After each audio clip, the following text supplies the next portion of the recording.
never worked on the Instagram app. They worked on different apps. Second, they were both let go by Meta and didn't decide to testify against Meta until after that happened. Third, we were talking about destroying documents. Both of them destroyed documents, and you're going to hear about that. Now, turning to Meta's third philosophy when it comes to overuse of Instagram, Meta empowers parents and teens by building tools to help them manage their time. And some of these were announced way back in 2018, so that's 8 years ago. And I want to read you some of what this document said. This is a public disclosure by Meta talking about new tools to help people manage their time on Facebook and Instagram. And what it said is that Meta developed these tools in collaboration with leading mental health experts and Meta's own extensive research. That's the research I've been talking about. It was done to build these tools. And the sentence under there I think is really important. Our hope is that these tools give people more control over the time they spend on our platforms and also foster conversations between parents and teens about the online habits that are right for them. That is empowering teens and parents. After 2018, Meta continued to evolve these tools to make them better and better. And today, the two most important tools are called Sleep Mode and Daily Limit, and you're going to hear a lot about them during this trial. Sleep Mode reminds people that it's late and they should close the app. It's another one of those nudges to say, hey, it's late, close the app. Daily Limit, we talked about that a little bit. It sets a limit on the amount of time you want to use Instagram in a day. For teen accounts, Sleep Mode is automatically turned on from 7 p.m. to 7 a.m. every day. And Daily Limit is automatically set to 60 minutes. And parents can change these defaults. You can see that on the right on the slide. Parents can change the time period and the amount of time. Parents can also change whether Instagram will turn off during the nighttime and after the limit is reached, or whether it will just give your teen a notice, hey, you might want to close Instagram. That empowers parents. Now, the state pointed you to several features that it says are designed in a way to addict teens, and I just want to touch on a couple of these because I think this is important. The first point is that none of the features that the state talks about are designed specifically for teens. The algorithm, infinite scroll, all that kind of stuff, it works the same for adults and for teens. So there's no sense here of targeting the brains of developing brains of teens. It's just not the way the app works. It works the same for everyone. The evidence will also show that many, many other online apps use the same kinds of features. These aren't some special thing that Meta is doing. All the online apps do the same thing, or many of them do. For example, let's start with the algorithm. The state says the algorithm is targeted at vulnerabilities in teens' brains. But the evidence will show that's not right. Remember, the algorithm is just a computer program that decides what content you might be interested in. It predicts that based on the information that Meta has about you. It is true that the algorithm makes Instagram engaging because it's showing you the stuff that you want to see.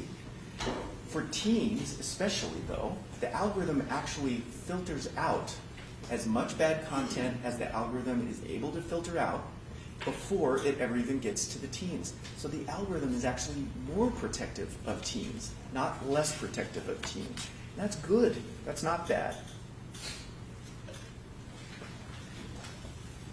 Many other apps use algorithms to provide interesting content, and I'll just put some of them, well, they're not up on the screen, but Netflix, any other social media app you can think of, they use algorithms in order to recommend content. There's nothing sinister or unfair about giving people content that they are interested in.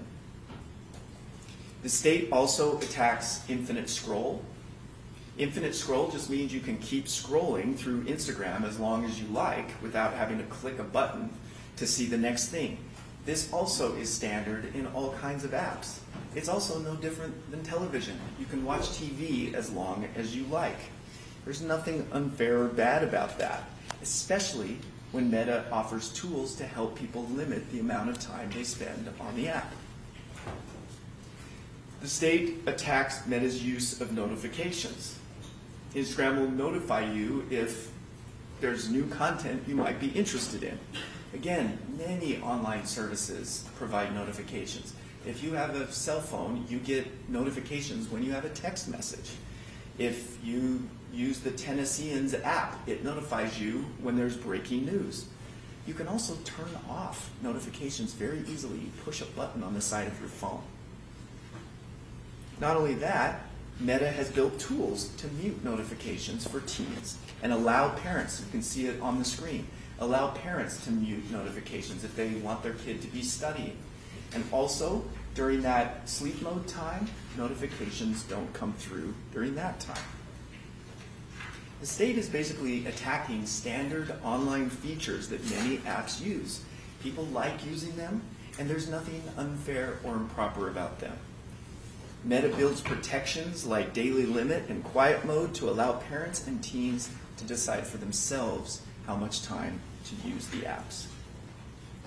Now, I want to switch gears and talk about teen mental health. We heard a little bit about that this morning. The state is simply wrong. The evidence is going to show that Instagram is designed in a way that harms teen mental health.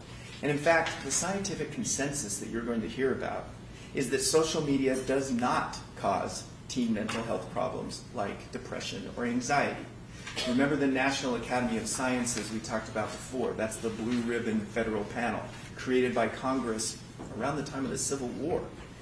They looked at all the studies on social media and mental health problems, and their consensus decision was that the literature, the science, did not support the conclusion that social media causes changes in adolescent health at the population level. This was in 2024. Another study from 2024, scientists went back and looked at 143 different studies on this question that covered 1 million adolescents and came to the same conclusion. No causal inferences can be drawn. You're going to hear from Dr. Auerbach. I introduced you to him earlier this morning.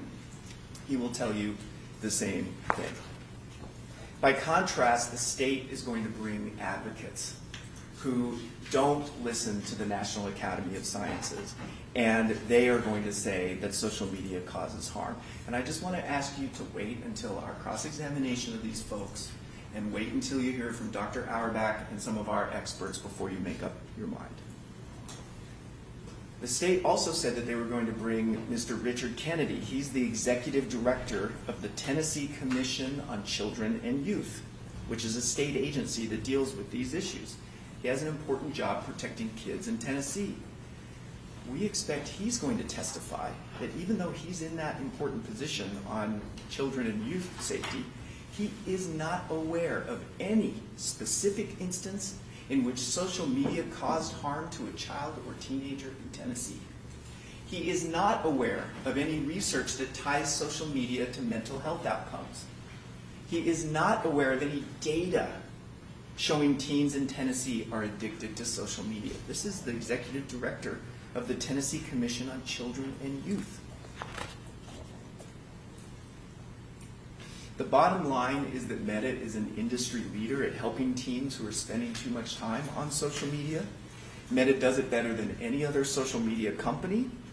Meta has fully disclosed the risks over and over again that some teens might use Instagram or social media too much, and that there are potential risks. And the evidence will show that Meta doesn't deceive anyone about this. Let's go to another topic that the state talked about. This is the state's claim that Meta misled people about the risks for teen safety. And let's start with child exploitation.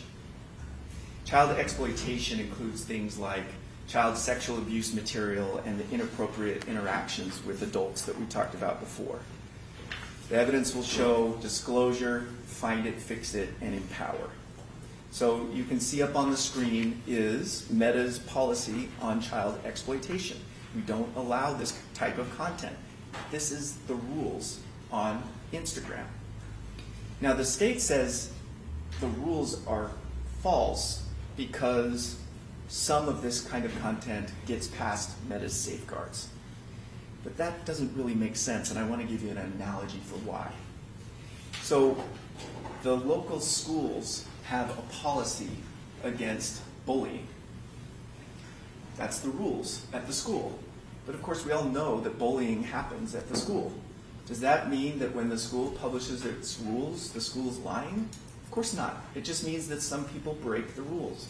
It's the same with Meta's policies. Meta has policies not allowing people to break the rules, but some people break the rules. And not only that, Meta tells the world that some people break the rules. So let's start with disclosure.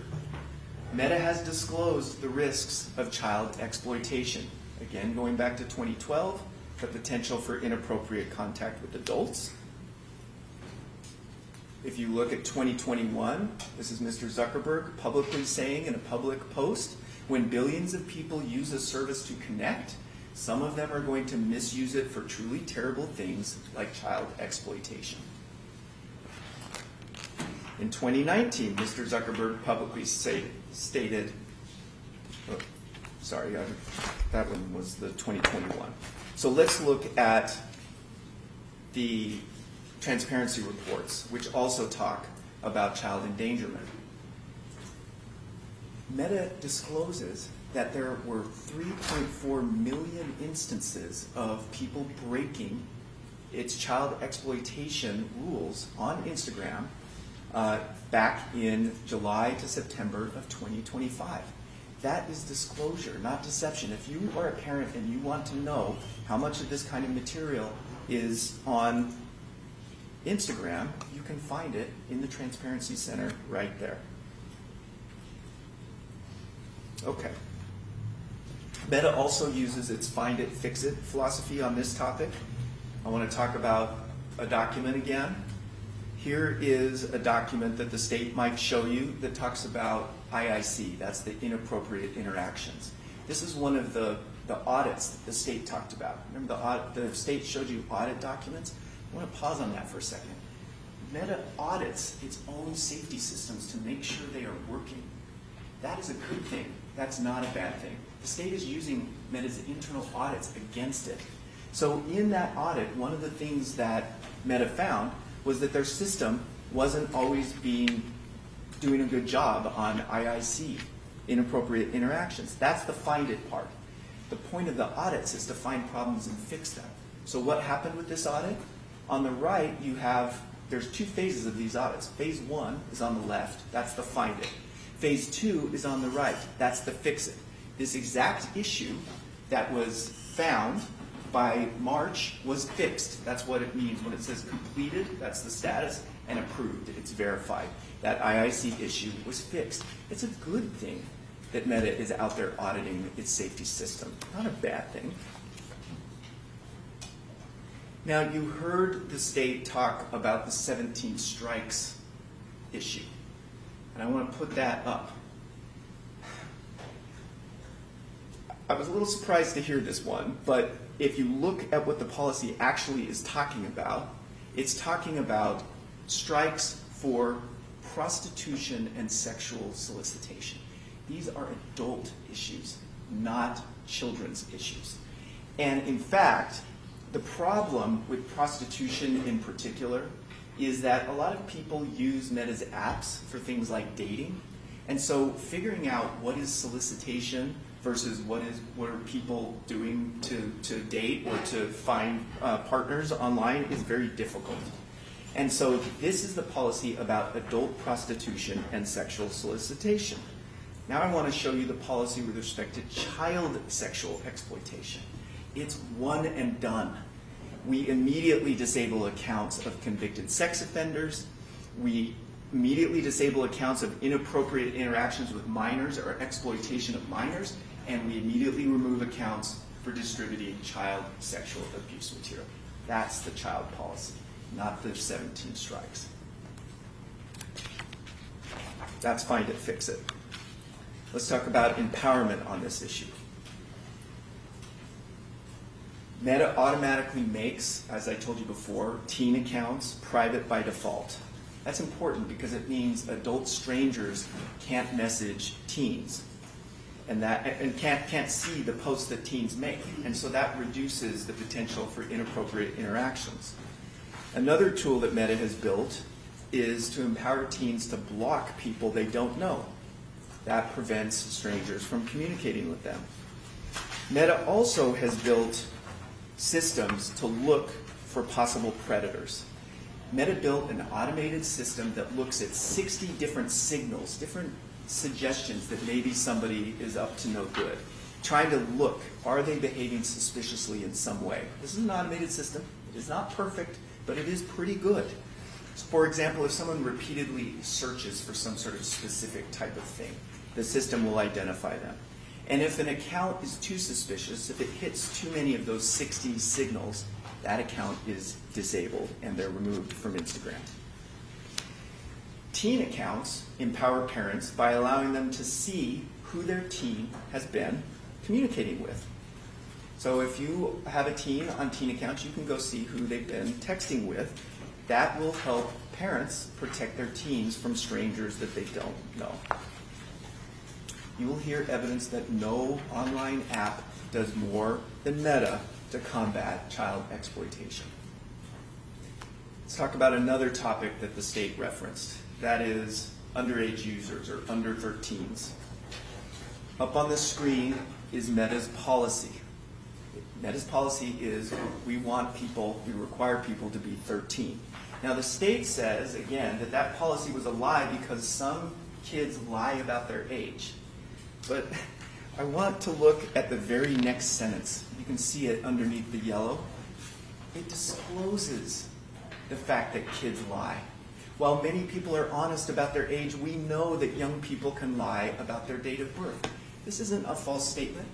Meta discloses that kids lie about their age to get onto Instagram. No one was misled by that. Meta doesn't want kids under 13 on Instagram.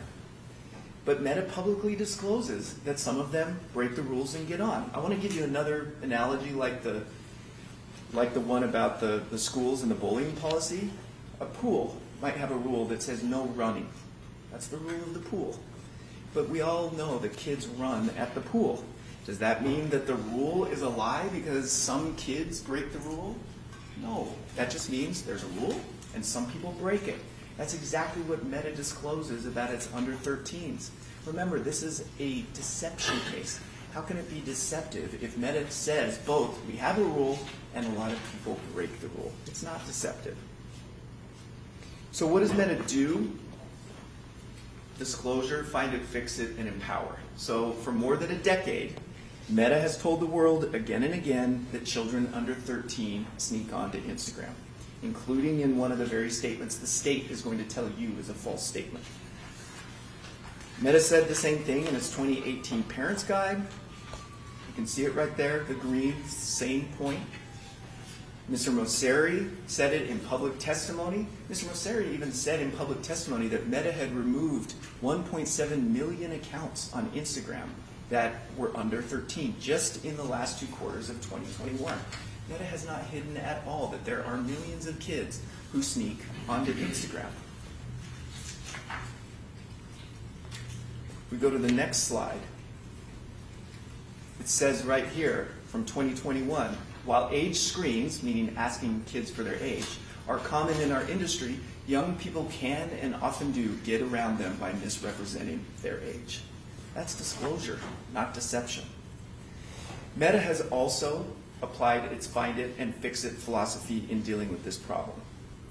So I want to just show you one example where I'm sure the state will show you this during the trial, saying that we've deprioritized enforcing against under 13s. What happened was after that, Meta tried to build a system in order to find under 13s. And that was approved by Adam, that's Adam Mosseri, and that's Mark Zuckerberg, to try to figure out how can we use automated systems to find under 13s. But what you're going to learn about is it is incredibly hard, harder than you think, for the technology companies to find out the difference between a 14-year-old, a 13-year-old, and a 12-year-old. And I want to explain why. This is one of the hardest issues that this industry faces. You are going to hear evidence from Meta's engineers that they tried for years to build an automated system to catch kids under 13 on Instagram, but they failed. They actually tried for 4 years. Meta's machine learning systems are really good at detecting whether someone is older or younger than 18. And that's because Meta is allowed to use the data of people between 13 and 18 and over to train the systems to figure out how can I tell whether someone's over or under 18. In fact, Meta systems are so good at that that they can catch about 90%, almost 90% of the time when someone is over or under 18.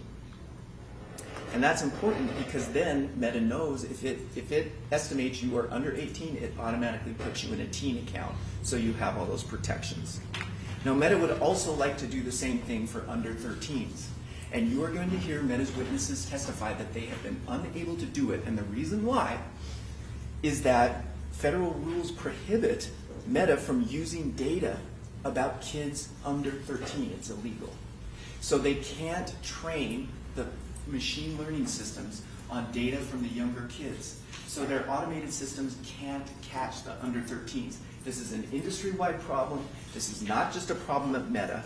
And so when the state says we don't do enough to try to catch kids under 13, it's not because Meta doesn't want to. It's because it isn't allowed to.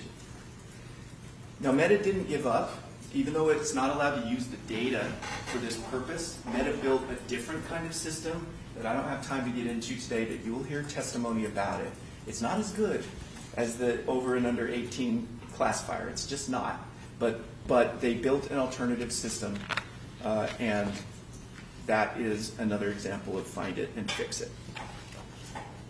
Real briefly on Empower, Meta makes it easy for parents and teachers to report under 13s on Instagram. And Meta even sends reminders to parents to suggest that they check whether their kids are old enough to be on Instagram. One of the problems that you're going to hear about in this trial is that a lot of parents let their kids who are under 13 on Instagram. That happens.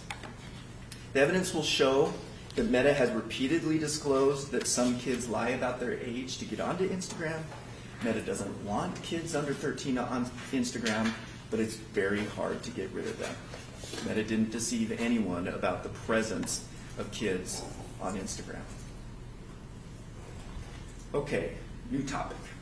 You heard the state talk about bad experiences on Instagram. Remember the beef study?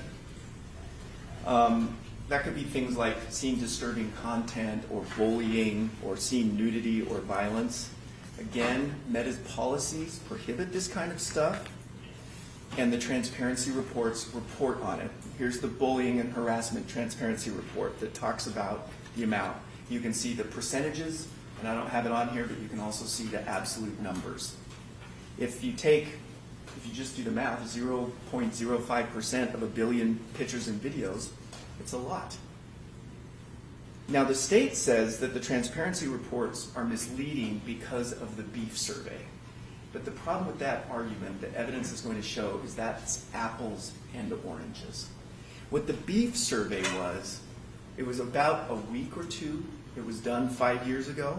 And what it asked was not how much stuff people saw that broke Meta's rules. It was how much did you feel like you saw on Instagram about different topics. So it was a very subjective question.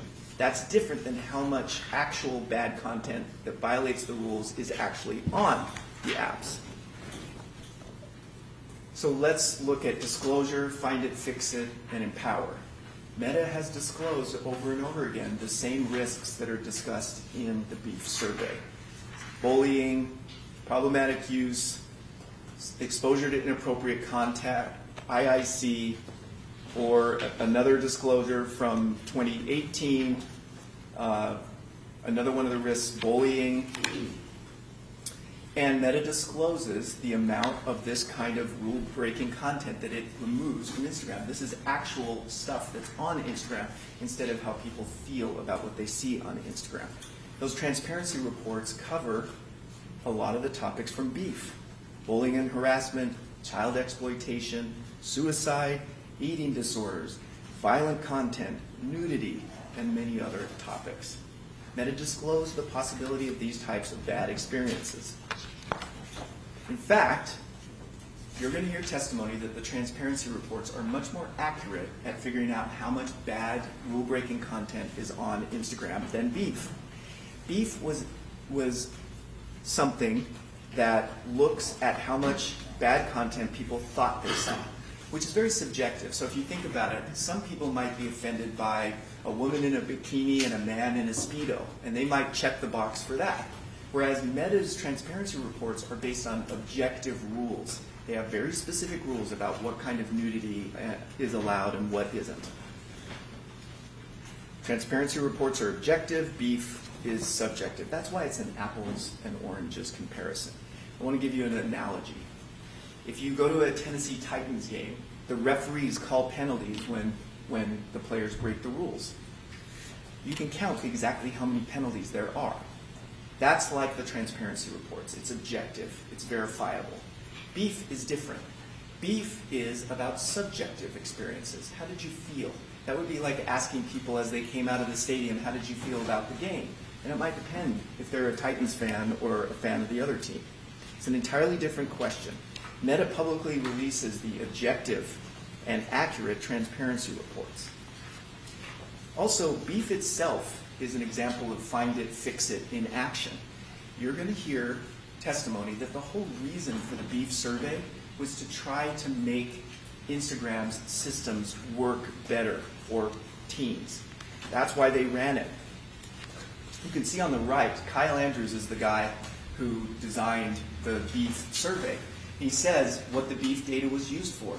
And some of that is corporate gobbledygook, but it basically means that it was used to improve Meta's systems, its age modeling, its integrity models. That's why Meta did it. That's an example of find it and fix it. Finally, Meta empowers parents and teens to deal with the types of issues that beef identified. Up on the screen, you can see tools that were released after the beef survey. This is one that allows people to block and restrict people. Restrict was a new thing after beef. Restrict basically means you can block someone who's, say, bullying you or harassing you without that person knowing. And that's important because for a lot of people, Meta learned, who are being bullied, they don't want the bully to know that they blocked them. And so it's a way of sort of secretly blocking someone. That was built after beef. Meta also built those sensitive content controls that I told you about before after beef. These are the content controls that are set to a default of 13 plus for teens. Parents, you can see here, parents can make that more restrictive or less restrictive. And that will filter out some of the types of bad experiences that the beef survey talked about. This is a way of empowering parents.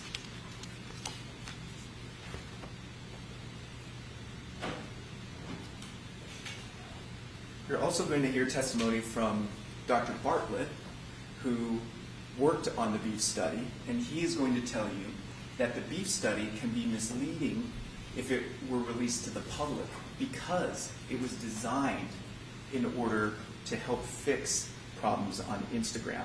It wasn't designed like a research study that was built to be released to the public. You'll hear testimony about that. Okay. I want to turn to part 4, which is the state's claim. We're getting to the end.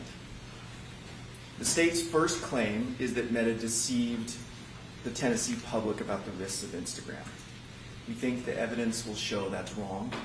Every problem the state identifies, Meta disclosed to the public over and over again. Every problem the state identifies is going to be an example of find it, fix it, and empowerment. And it didn't deceive anyone. It disclosed the truth so that parents and teens could decide this for themselves. The state's second claim is that Meta designed Instagram in a way that led to addiction and mental health harm. The evidence won't support this claim either.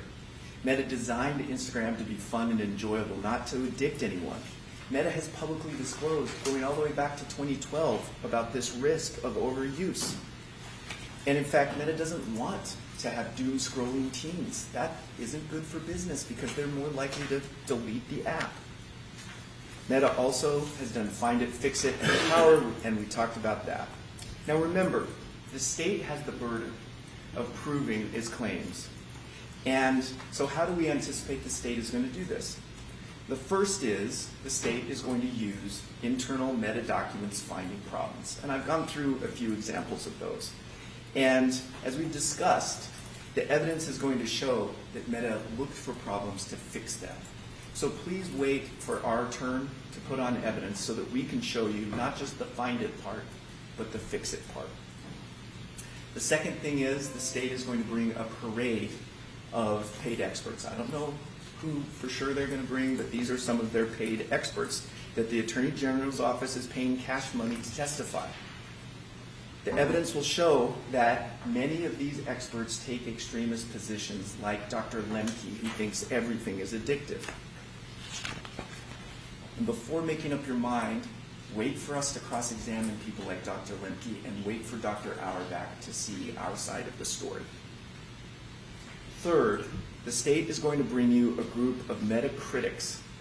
Most of them, not all of them, but most of them former employees who didn't decide to testify against Meta until they left. They're led by Mr. Arturo Behar, who you're going to hear from later today. And you're going to hear that Mr. Behar is actively recruiting and encouraging other witnesses to follow his lead. Mr. Behar was in charge of safety at Meta from 2009 to 2015. He's going to tell you when he was in charge, everything was perfect.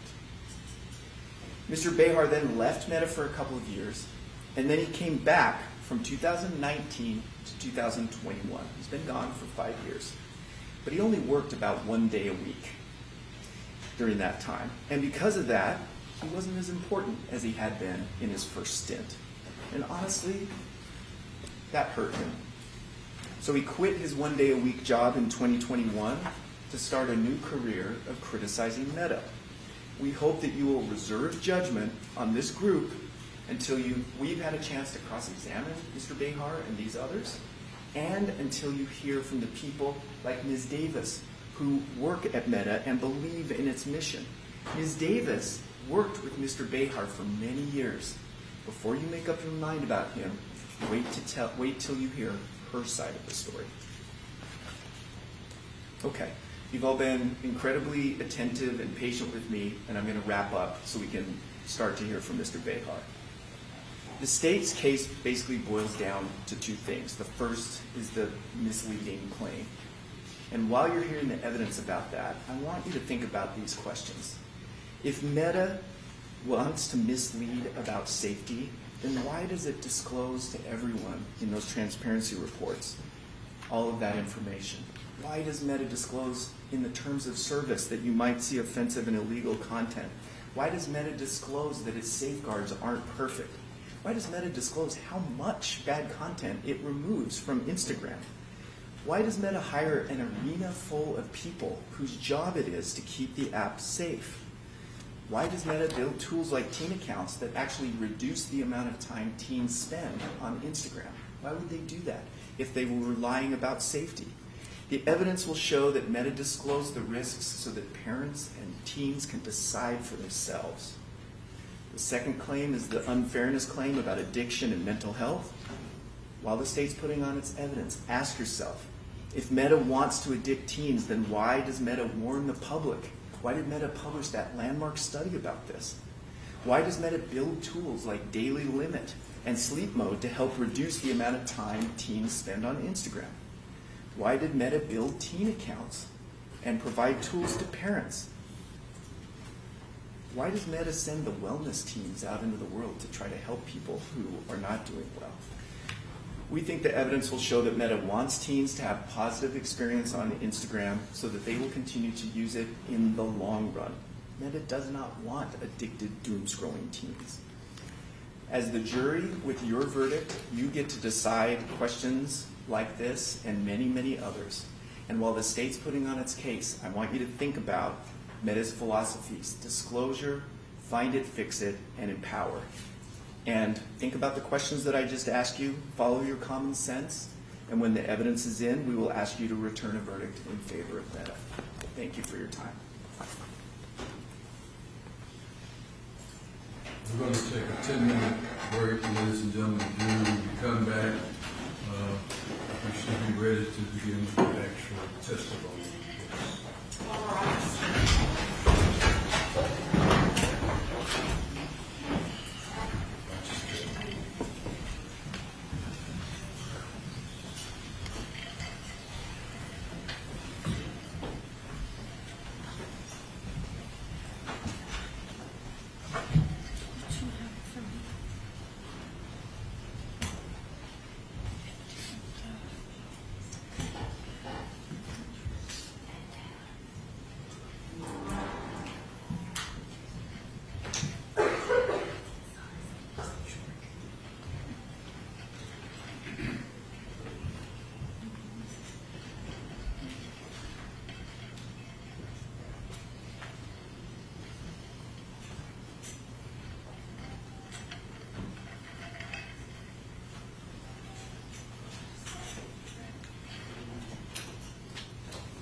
I wanted to talk briefly to the lawyers about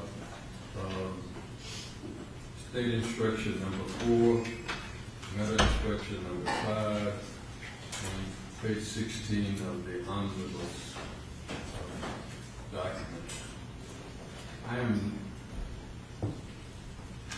I'm sorry. Let me rephrase that. State instruction number 5, meta instruction number 7, page 20 of the omnibus. It's the instruction about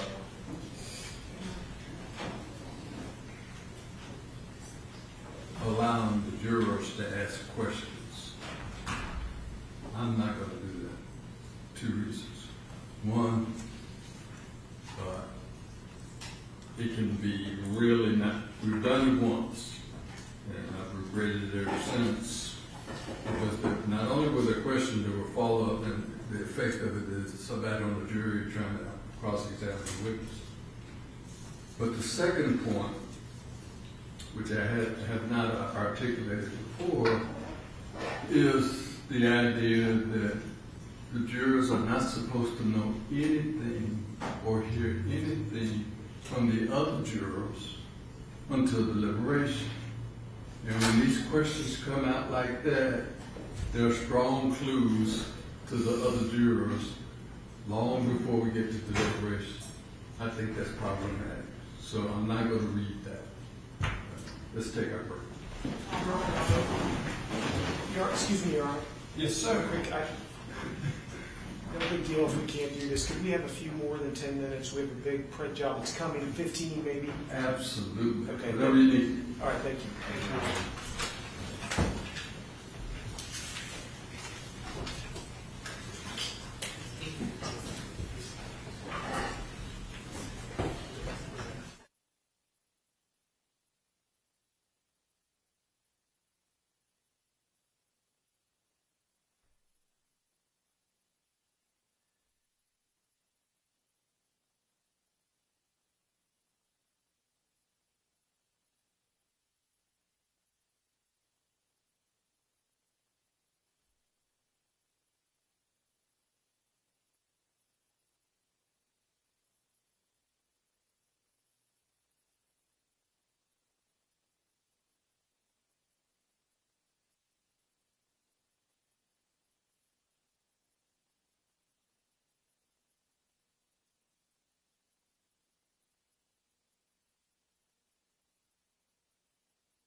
Groups are being assembled in home. We'll be standing back up in just a second. Could we briefly address a point related to a pending motion before the jury comes back in? We have to make sure, somebody make sure the jury doesn't stand outside the door where they can possibly do this. Excuse me. Yep. Could you tell the jury not to bring them to the door?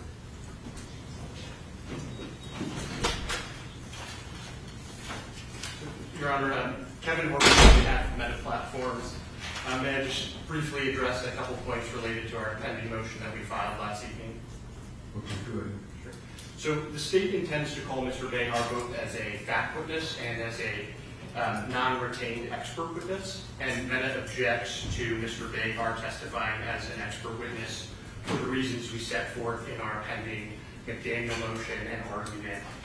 And we have the additional concern about his testimony that we filed in the brief last night, even if he's just testifying as a fact witness. So I'd like to just very briefly discuss three issues, starting with a brief reminder of the key issues in our McDaniel motion that we referred the court to last evening. The first is that after testifying in other cases, Mr. Behar admitted under oath in this courtroom in the McDaniel hearing that he is a, quote, advocate for a cause against Meta. He admitted in this courtroom that he made up his mind on key issues in this case before the state listed him as an expert in this case, and that he has even publicly called for Meta to be held liable. Many courts have explained that it is plainly impermissible for an expert that is actually an advocate to testify as an expert. And we've cited those cases in Exhibit 1 of the brief we filed last evening. You heard an argument from me about those cases at the McDaniel hearing.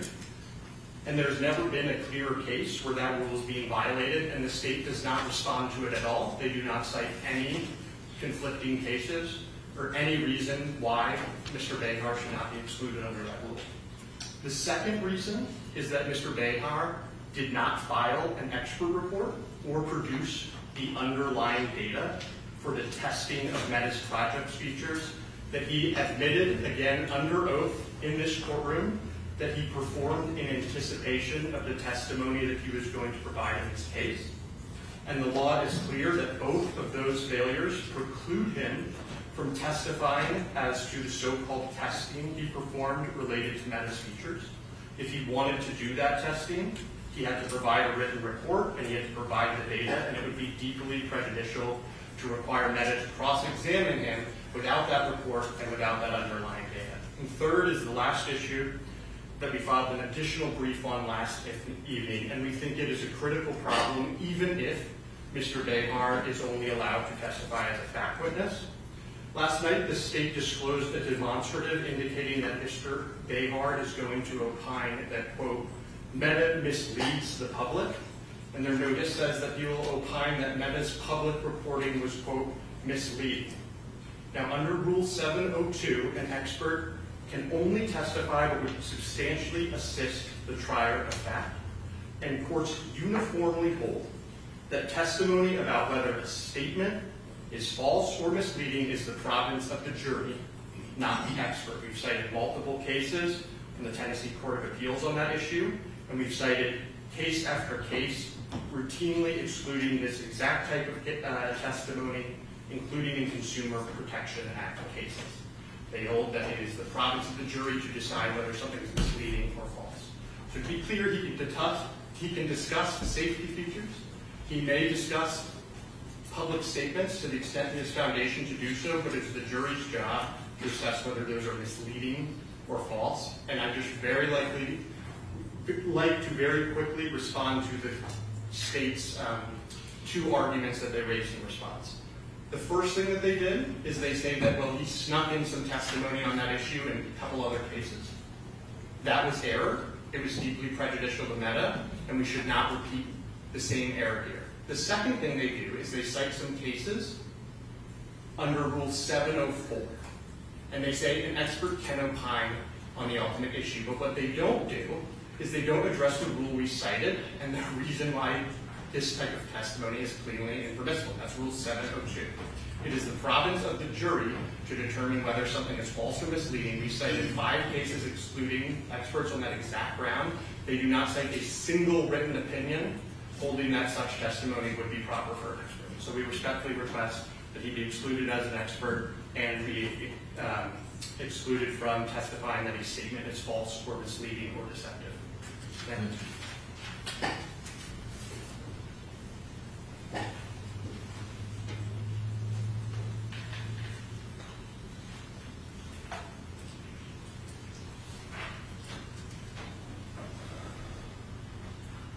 Good afternoon, Your Honor. Molly Campbell for the state. The McDaniel hearing happened several months ago, and briefing occurred before that. The state laid out all of its arguments in that briefing related to Mr. Behar's expert testimony. And I think at that time, the state, or I think Meta at that point had waived his argument about a non-disclosed expert report.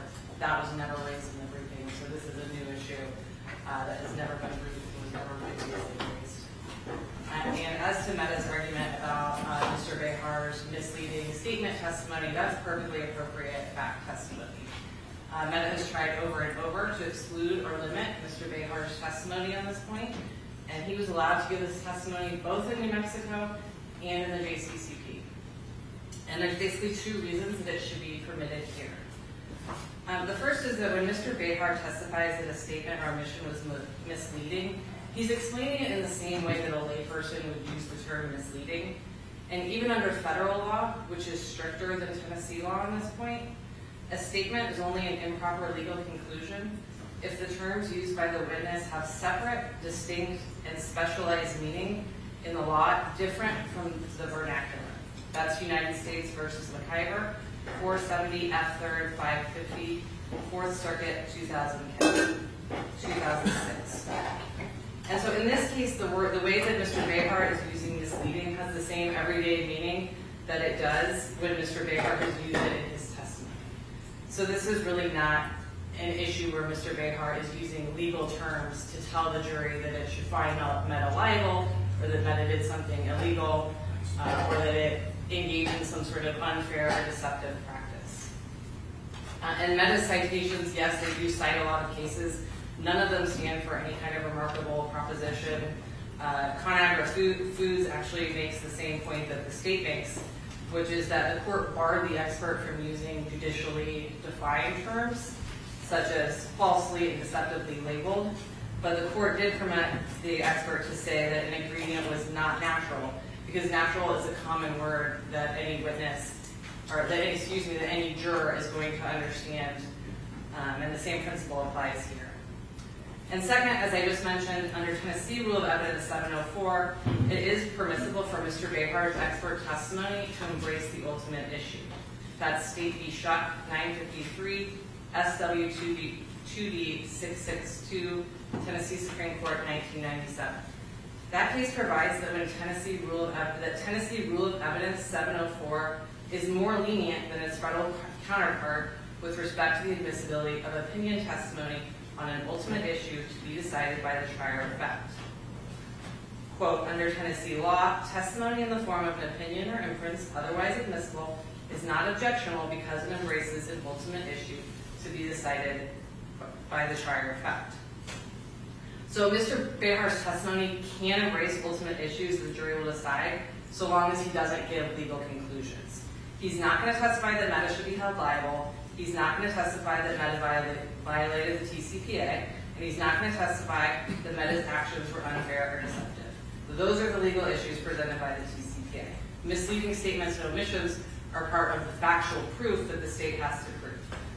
And so the jury can credit Mr. Behar's factual testimony or not, but Mr. Behar is not going to trample on the jury's role when he testifies that something Meta did or said was misleading in the colloquial sense. Meta cites a series of cases that basically just say that a witness cannot invade the province of the jury in the sense that a witness cannot vouch for the credibility of another witness. Mr. Behar can't get up there and say, you shouldn't believe what Mr. Zuckerberg says, or you shouldn't believe what Mr. Messeri says. That's not what he's going to do, and those are the cases that Meta is citing. And there's really nothing remarkable in that series of cases that Meta cites. Again, he's not going to testify whether conduct is legal or authorized under the law. And under Tennessee law, his any testimony embracing the ultimate issue is permissible. None of the cases Meta cites justify the restrictions that Meta is seeking to impose on him. The court should permit Mr. Behar to testify that Ms. Meta's statements or admissions are misleading, and it's permitted by Tennessee law. It's been permitted in 2 other courts, and it's appropriate here today. Thank you. Just very briefly, Your Honor. First, on the waiver point, we did raise in our motion that he did not provide the ample backup data to support his opinions, and I raised in this argument that we had in the McDaniel hearing that he did not file an expert report, and we discussed it and provided citations for you. And as counsel for the state just noted, that's been pending before the court, and they've had plenty of opportunities to provide supplemental authorities if they disagree with it. They have not responded to those substantive points, and we should not be called as an expert on those issues.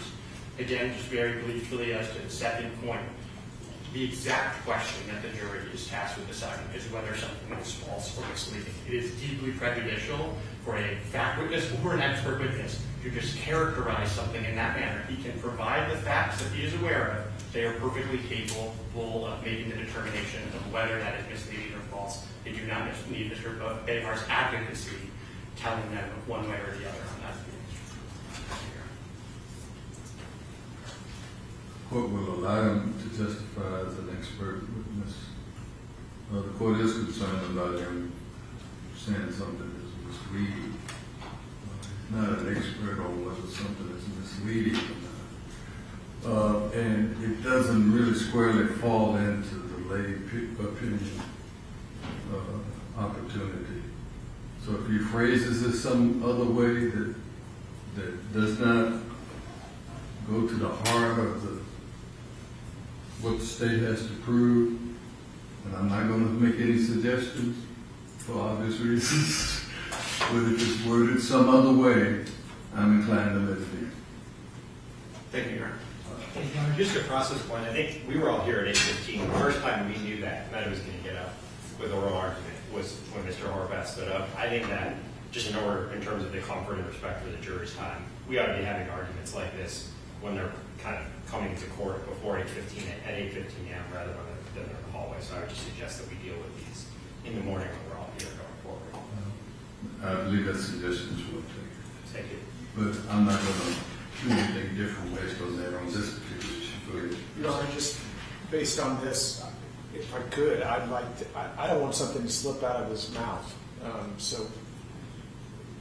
mean, I'm afraid he has said it. He said it in New Mexico. He said it in California. Would you like me to talk to him? Counsel? Your Honor, may I respond? Yeah. Alex Parkinson for Meta Platforms. We think that Mr. Cartmel talking with this witness before he gets on the stand is an excellent idea. We don't have any objection to that. We think that's exactly what should happen. He hasn't been sequestered yet. He hasn't taken the stand, and we are concerned that something could slip. And so if Mr. Cartmel is willing to go talk to the witness the same way that Your Honor told us to talk to, for example, Mr. Moseri about his personal experiences that should be slipping out, that would be appreciated if the state would be willing to do that. Yeah, especially since we're in a jury setting. So I will allow it. And you know, you may have to rephrase some of the questions in the course of this, but that's our rule. Okay. So we'll take a short break. Take what time you need. Okay. My question. All right. Thank you. All right.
I'll go with you.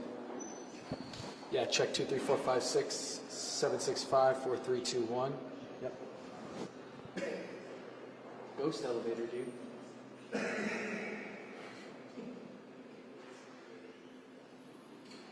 All right, I'll tell Nikki to turn that off.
Guy's opening statements were for over 3 hours in this case, which gives us a glimpse into what this trial is going to look like and what we can expect to see as far as evidence as both sides trying to prove their point to the jury.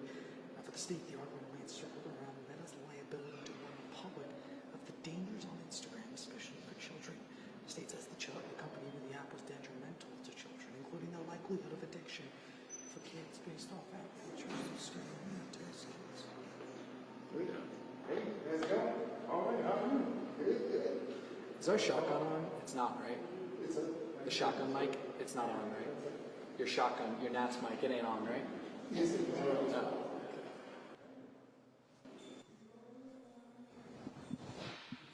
We're good. Go ahead. I knew that was going to happen. Right.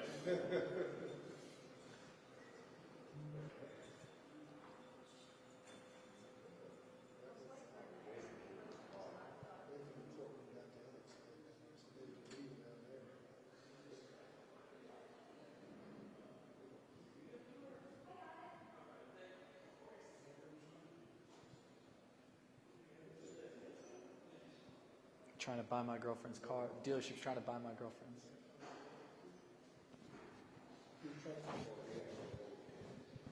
Okay, copy that. I'll just keep summarizing in the continued VO.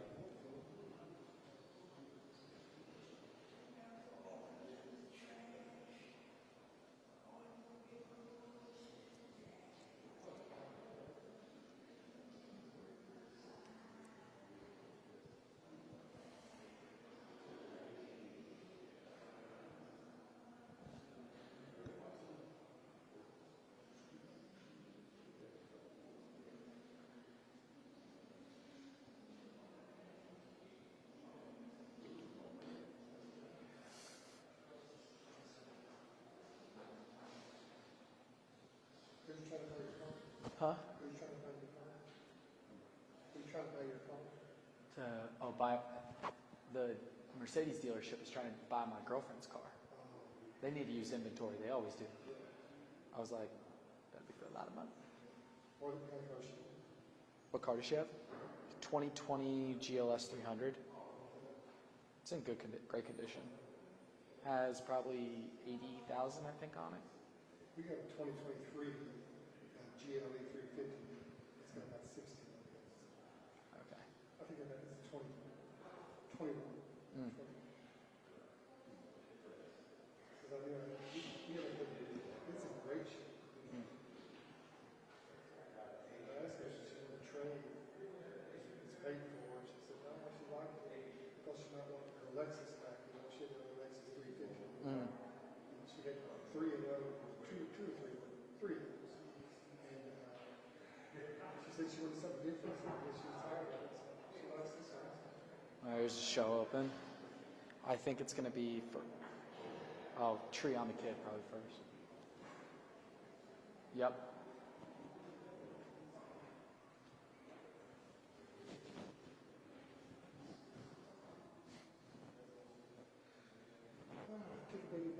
a step back. So I'm gonna do a slow thing. There we go, that's good. There we go. Do a slow push to the inside. Guys, opening statements went for nearly 4 hours in this case, which kind of gives us an idea of what this trial is going to look like and what we can expect as far as evidence on both sides as they penetrate that stage.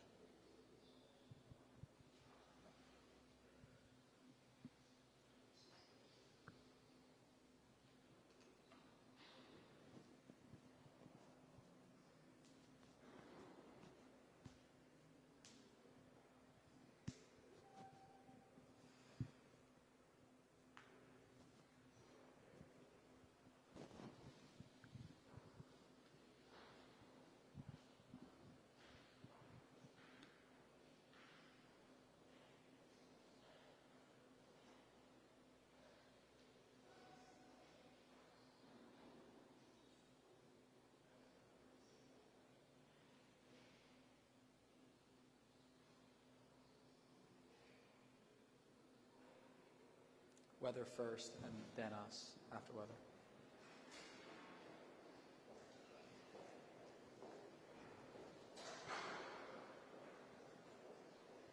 Come on. I saw the witness guy in the bathroom in there, he's nervous as a damn whole in church.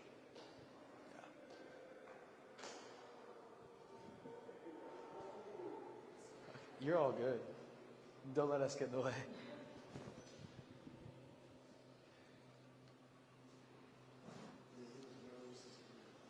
I'm going to try to keep this mic close to try to keep the echo down as much as I can. Get even closer to the clear. Because it looks like it's down to here. And you're I don't like to. you don't have the camera, but Yeah, I don't. have a depth field. Yep.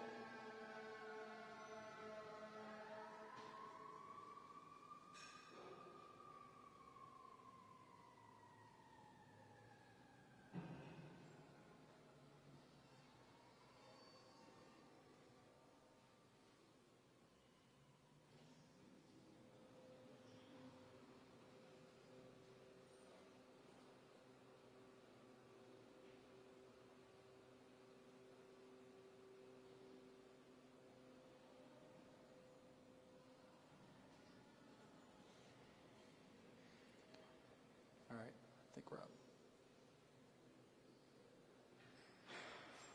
Nope. We're next.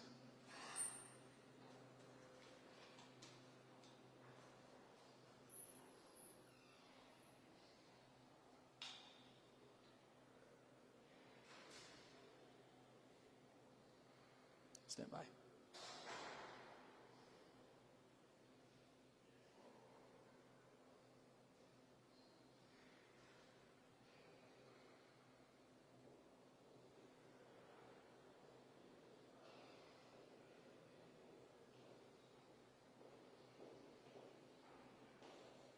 Lydia, you can definitely say that again. Opening statements in this case went for nearly 4 hours, but what it did give us is a good glimpse into what this trial is going to look like and what kind of evidence we're going to see from both sides as they try to make their case to the jurors. For the state, the argument remains circled around Meta's liability to warn the public of the dangers on Instagram, especially for children. The state says the company knew the app was detrimental to children, including the likelihood of addiction for kids based off app features that stimulate and entice kids to stay on the app, making more money for the company as advertisements remain their mainstream of revenue. Now, the state presented evidence that surrounds teen mental health, the staggering numbers that teens face in coming into contact with high-risk adults on the app. And they say the company needs to not only make their app safer for teens, but warn parents of the dangers the app can pose for their kids if they log on.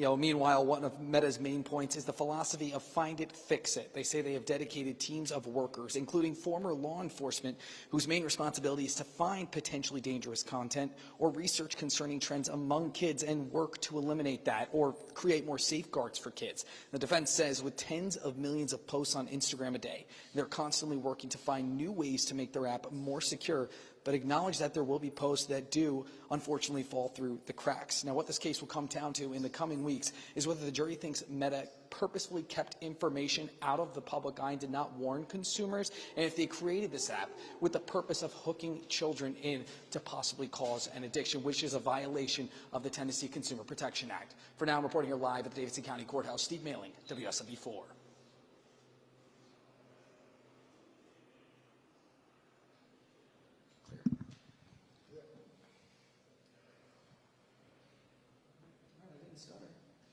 No, you did. Huge. Clean. And now I got to run back in and do more live updates.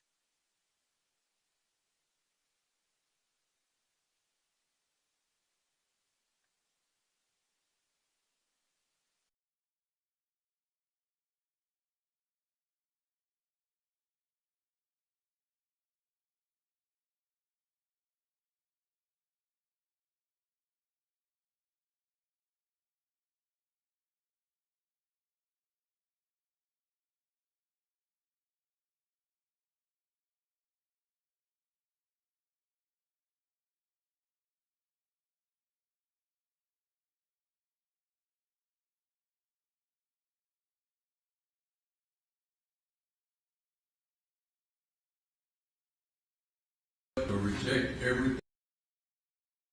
You are free to believe all, none, or part of any person's testimony. In deciding which testimony you believe, you should rely on your own common sense and everyday experience. There's no fixed set of rules in using and deciding whether you believe a witness. During the trial, objections may be made to evidence or trial procedures.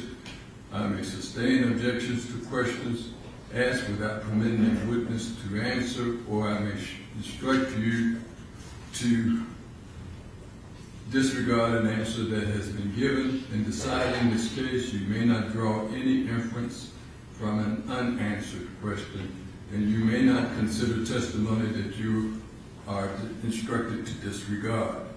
In this action, the plaintiff has the burden of establishing by preponderance of the evidence all of the facts necessary to prove the following issues: that Meta violated the Tennessee Consumer Protection Act by engaging in unfair acts or practices and by engaging in deceptive practices. The state alleges that Meta engaged in unfair acts or practices by designing Instagram in a way that causes or is likely to cause harms to young people, including, but not limited to, addictive, problematic, or compulsive use, anxiety, depression, eating disorders, self-harm, suicide, and other mental health harms.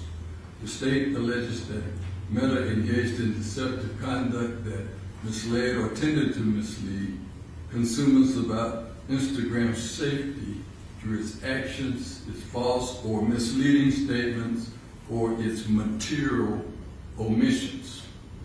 The defendant has the burden of establishing by a preponderance of the evidence all of the facts necessary to prove the following issues: whether federal law prohibits holding Meta liable because the state's claims are based on third-party content on Instagram. That is, even if the state proves that Meta engaged in an unfair or deceptive practice under the Tennessee Consumer Protection Act, Meta may not be held liable for allowing any third-party content to appear on Instagram, failing to remove any third-party content from Instagram, or failing to monitor third-party content on Instagram.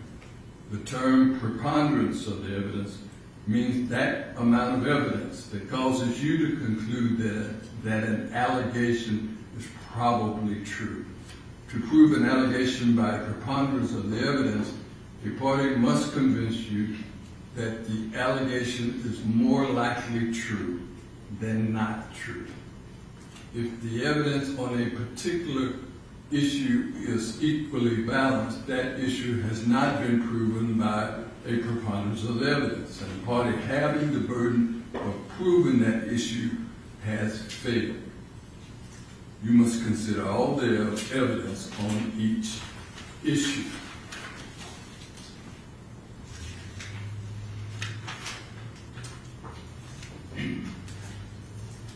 You are permitted to take notes during the trial. You may take notes only of verbal testimony from witnesses, including witnesses presented by deposition or videotape. You may not take notes during the opening statements or closing arguments, or take notes of objections made to the evidence. You may not take notes during breaks or recesses. Notes may be made only in open court while witnesses are testifying. Your notes should not contain personal reactions or comments, but rather should be limited to a brief factual summary of testimony you think is important. Please do not let your note-taking distract you and cause you to miss what the witness said or how the witness said. Remember that some testimony may not appear to be important to you at the time. That same testimony, however, may become important later in the trial. Your notes are not evidence. You should not view your notes as authoritative records or consider them as a transcript of the testimony. Your notes may be incomplete or contain errors and are not an exact account of what was said by a witness. The Tennessee Attorney General is the chief law enforcement officer of the state and may file suits under the Tennessee Consumer Protection Act. The fact that a corporation is a party must not influence you in your deliberations or in your verdict. Corporations and persons are equal in the eyes of the law. Both are entitled to the same fair and impartial treatment and to justice by the same legal standards.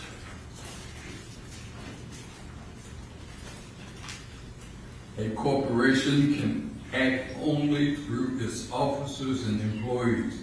Any act or omission of an officer or an employee of a corporation within the scope or course of employment is the act or omission of the corporation. If the state prevails, there will be a second proceeding before the judge only to determine what remedies, if any, should be awarded. I will give you further instructions on the law after you have heard and seen all of the evidence. You may call your first witness. Thank you, Your Honor. The state calls Arturo Behar. Excuse me, we better get the notepads delivered. Oh, okay. Take a second. Sure, I'll set up. And Your Honor, if you don't mind, while they're doing that, can I have Ms. Edel pass up the exhibits that we're going to use to Sharifa? So you can stop right here and be sworn. Yes, you may. Okay. Yes, I mean, that's my glasses and my water.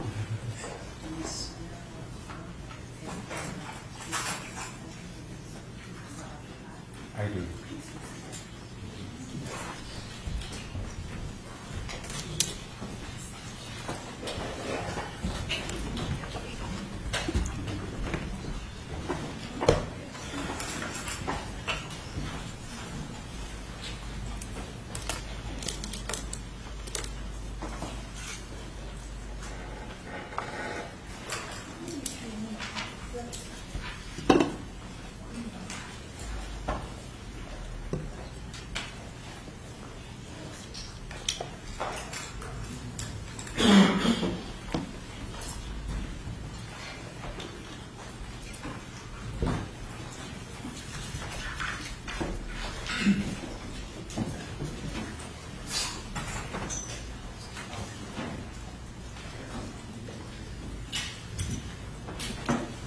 it please the court?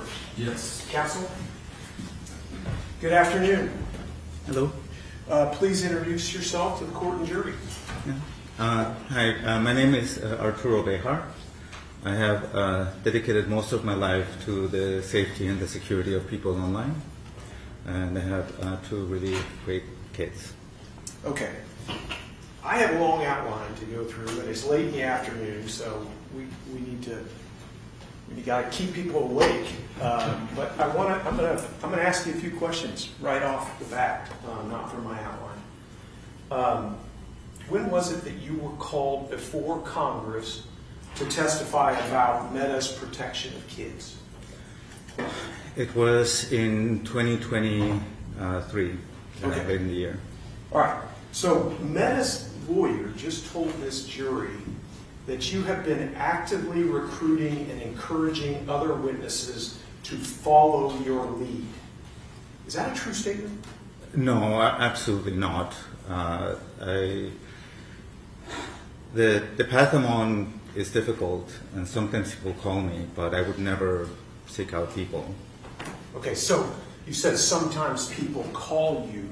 Is there times that current employees at Meta and former employees at Meta call you to ask about whether or not they should come forward with their concerns?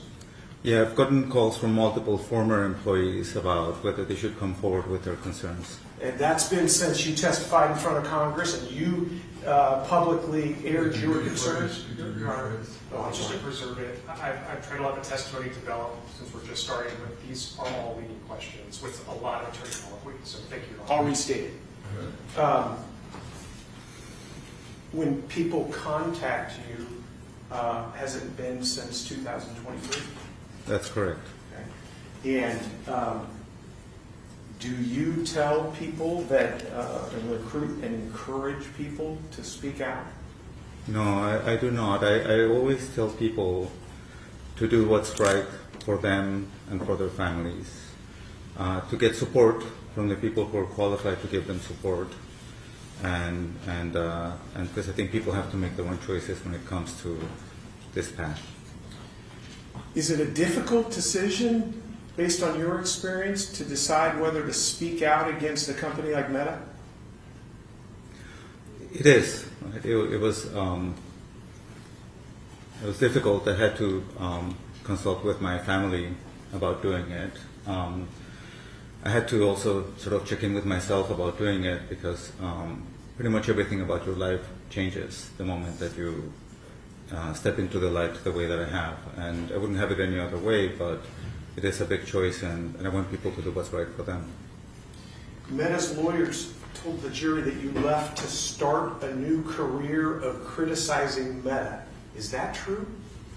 No, that's not true at all. I left,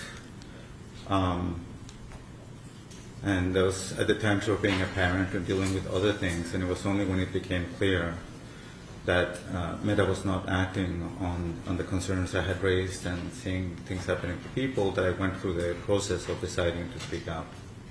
Okay. We're going to come back to sort of the story and talk more about that in your congressional testimony. But let's start out, and why don't you tell the jury what type of work you do? So most of my life I've been an engineer or engineering manager, or I have managed sort of the areas relating to security and safety for large internet companies. And have you been called an online child safety expert?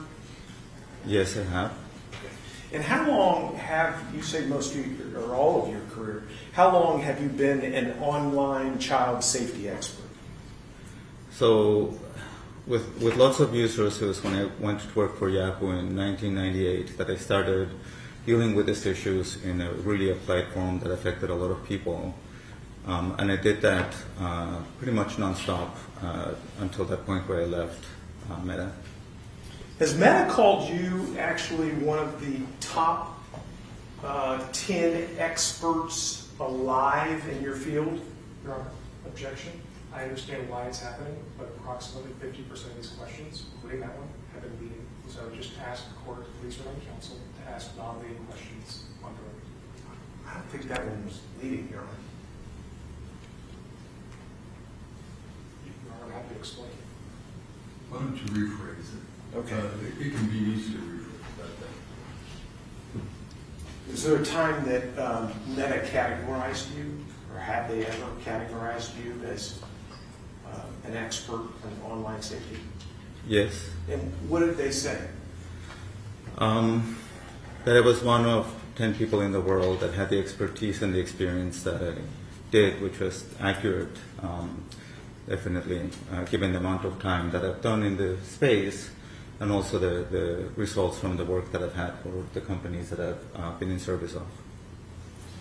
Okay, let's talk about your employment at Meta, and then we'll go back. But when did you first start working at Meta? In September of 2009.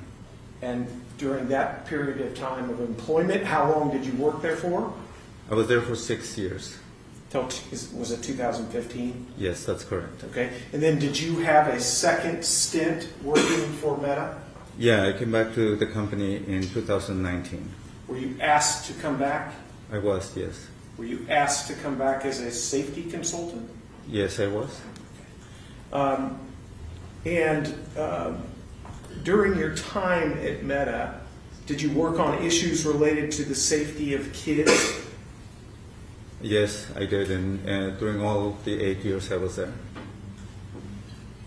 Were you responsible for evaluating whether Meta was adequately protecting kids? Yes, I was. Were you responsible for advising Meta senior leadership on how to protect kids? Yes, I was. Let me ask you right up front before we go through in more detail.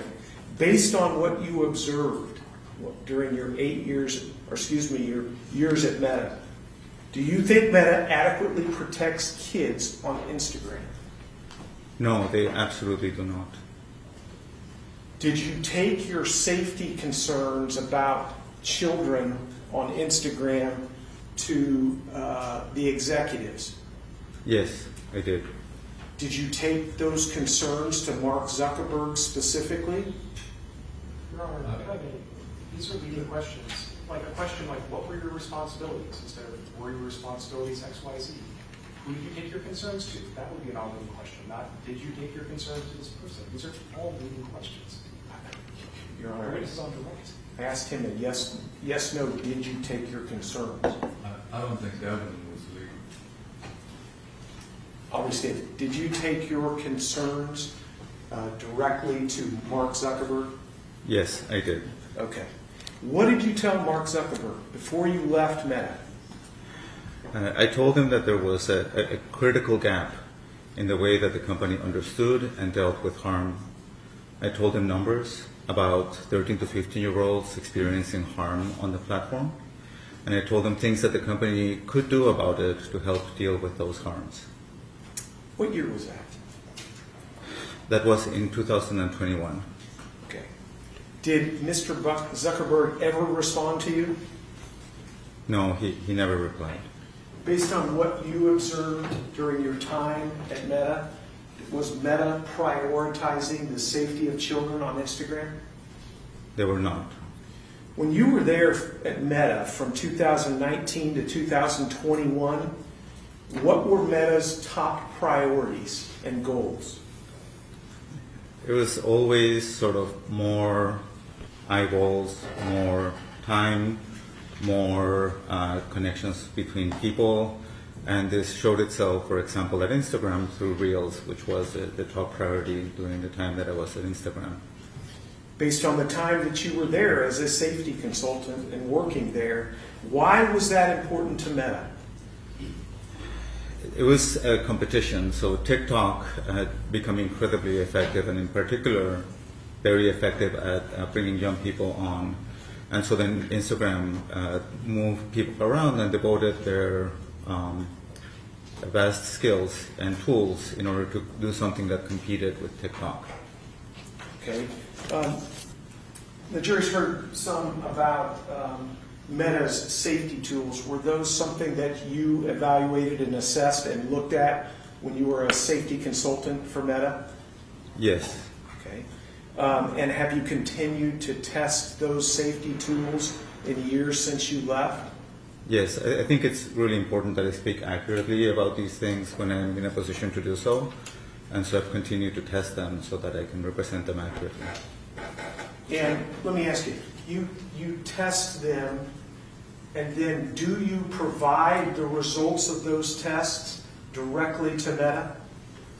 Yes, when I did the testing around teen accounts and those areas, months before anything was published, I sent them directly to a Meta employee that I knew was in charge for those things at Meta, including all of the video files and things that are recorded that supported the findings that I had done. And who was that employee? That employee was Saeed Otaru. Is Saeed Otaru, the jury's heard his name from Meta's opening, is he still an employee at Meta?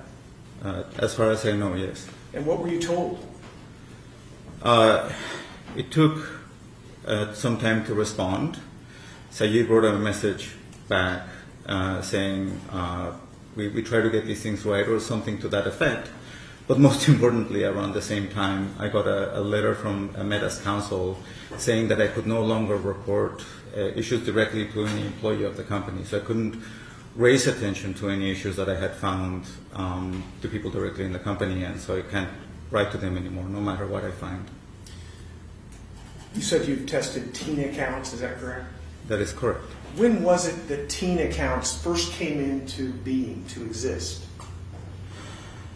So I think the announcement was in 2024, if I recall correctly. And then, because I remember waiting around 6 months before I did my testing to make sure that they had been fully deployed and they had sort of worked out any initial issues with them. When you tested teen accounts, was it in 2025? Yes, I tested teen accounts in March of 2025. Did you test them again in 2026, or were they all in 25? I tested in 25, summer of 25, and then I oversaw a different testing process that I was a part of in 2026. And what did you find when you tested teen accounts? That most of the safety tools don't do what they say they do, right? And so if you say you won't be able to search for suicide content, that is not how the tool behaves. There are many examples of this. There were some tools that we found that did work as described, and that was always acknowledged because it's important in these reports to accurately paint what works and what doesn't. But in general, like over 60% of the tools, especially the most important ones, did not work as Meta described them. Based on your experience and your testing, does Meta's public communications about those tools accurately tell parents about the safety of Instagram for teens? Can you repeat the question, please? Yeah. Based on your experience and your testing, does Meta's public communications about those tools accurately tell parents how safe Instagram is for teens? No, it doesn't do it accurately. I think it does the opposite in terms of when it comes to the accuracy of what they say. Based on your experience from Meta from 2019 to 2021, when you were hired back as an online safety expert, based on that period of time, what was the main purpose of the safety tools that Meta launched while you were there? So during the time that I was there, they were used primarily as a response to negative press cycles or controversy that became very well known. And so when there was a big press cycle around a negative issue, then some of the safety engineers would be devoted to build something for that issue for a small period of time until there was the next issue. So it was, in some sense, to mollify the press response. And the tools were not built in a way that they would address the issues that they were, in theory, designed to address. Now, during opening statements, Meta's counsel mentioned that there are 3 business principles at Meta, and I'm going to list them for you. First principle, disclosure, publicly disclose the risks of Instagram.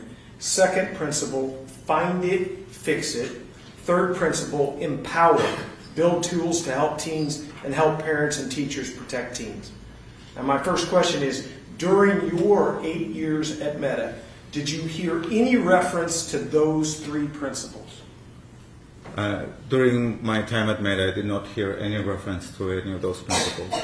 Did you see anywhere within the organization any of those principles written down? No, I did not see them written down anywhere, and there were posters up for most things the company cared about as well. Well, let me ask you, had you ever heard of find it, fix it before today?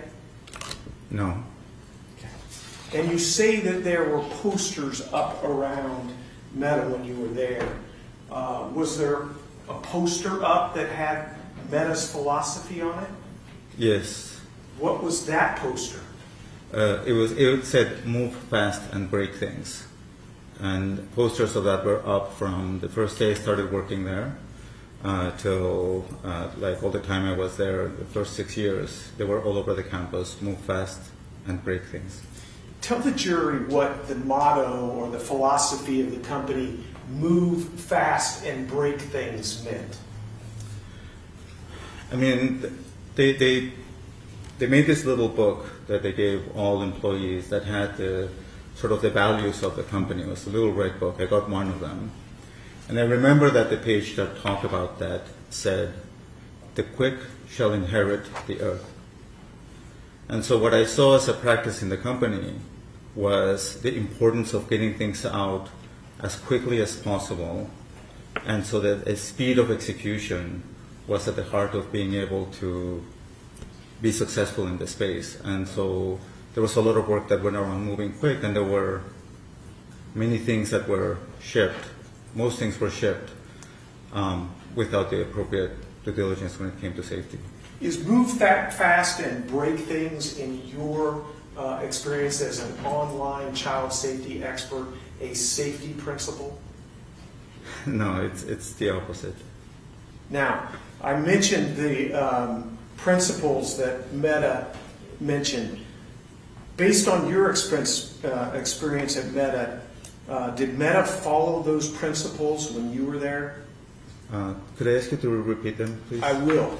They are, first principle, disclosure, publicly disclose the risks. Second principle, find it, fix it. Third principle, empower, build tools to help teens and help parents and teachers protect teens. Yeah. So in my experience from 2019 to 2021 was the opposite for each of those principles. That when there was studies done that revealed harm that young people were experiencing, they were not disclosed. The well-being team that I worked for, which is chartered to deal with these issues, did not have the mandate or the support to find it or fix it. It was very difficult to try and fix something.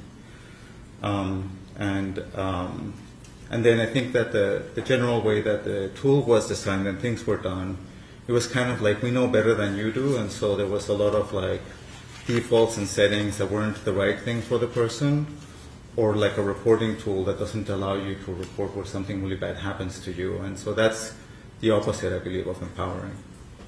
Okay.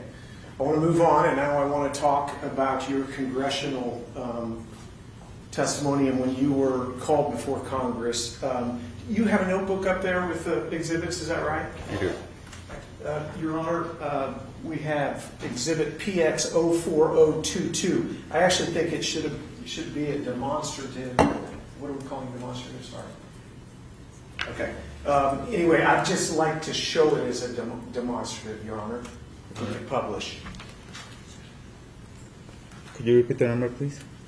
I apologize. Could you repeat the number? Oh, I'm sorry. PX 04022. And, Your Honor, if it's not being moved into evidence, only being shown as demonstrative, no objection to showing the jury that document. All right, thank you. Thank you. Okay, PX04022, is that a picture of you?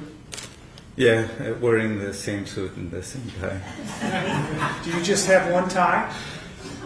I have two, but I hear Tennessee Orange. Okay, good. All right, so tell us what you testified about to Congress.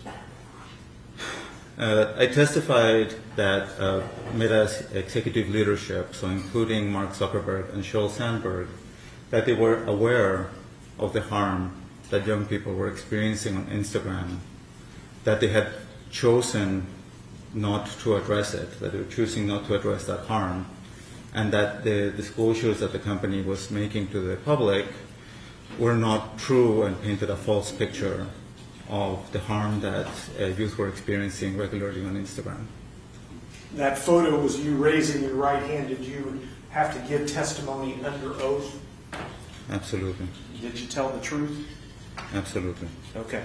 And let me ask you, have you ever made a dime, any money, sharing your knowledge about Meta with the public?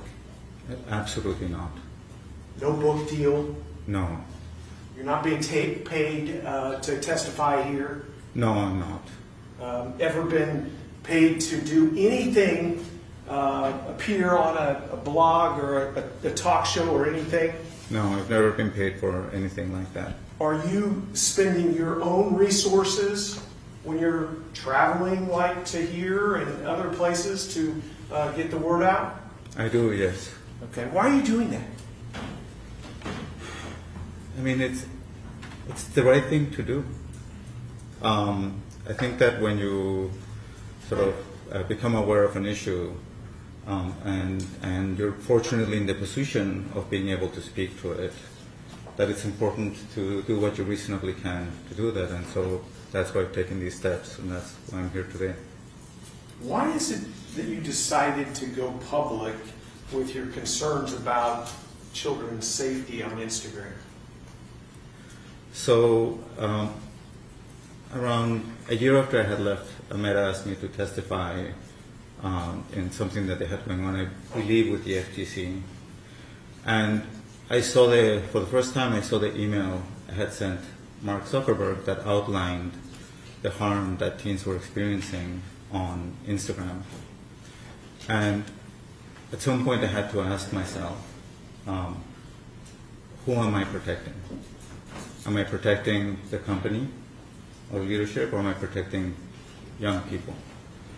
And so, having dedicated most of my life to protecting people, right, who use these services, I began the process of figuring out how I could be a very transparent, with great integrity witness in any proceeding where I was called, and to consider the question of whether to come out publicly, like I have. Okay. I'd ask you to turn to, in your binder, PDX00020. PX or PD? Your Honor, this is a demonstrative. May I publish? Any objection? No objection, Your Honor. Thank you. You may proceed. Oh, Okay. You've got this in front of you, I see. Is that yeah, I right? can see it now. Thank Okay, you I for put that. together a roadmap that we're going to use to go through your examination. The first stop is going to be who is Arturo Behar, and then what went wrong at Meta, and then the testing of the safety tools. Okay? Okay. Okay. So let's start with stop one, and I want to go back in time and talk to you about where you grew up. I grew up born and raised in Mexico City, and I spent there most of my life until I left. When was it that you became interested in computers? So I started playing video games when I was like probably 8 or so, and then at some point somebody gave my dad a computer, and it had no games in it. And so I think when I was 8 or 9, I taught myself how to program so that I could have a game on that computer, and that's how I got started. So when did you become a computer programmer? First time? I would say 8 or 9, give or take. And when was it that you got your first job as a computer programmer? It was when I was 15. I started to work for IBM. Okay. How'd you get that job? So there was a trade show in Mexico City where you had to be over 21 to get in. And so I got a suit and tie, and I brought chocolate. And they let me through. And I knew more than most people at most of the stands, except for IBM. When I got to the IBM stand, I didn't know a fraction of what they did, and I loved that. And so I stayed there. And then people would come and ask me, "Oh, what does this computer do?" And I would tell them with a lot of excitement, and I would get people going. And at the end of that trade show, I asked the person who was hosting it on behalf of IBM if I could go work for IBM. That seemed like the best thing ever. And they invited me to go work at their scientific center in Mexico City when I was 15. And so as a teenager, did you do any programming at IBM? Yeah, so when I was 17, I wrote the system that did their payroll taxes for IBM in Mexico. Yeah.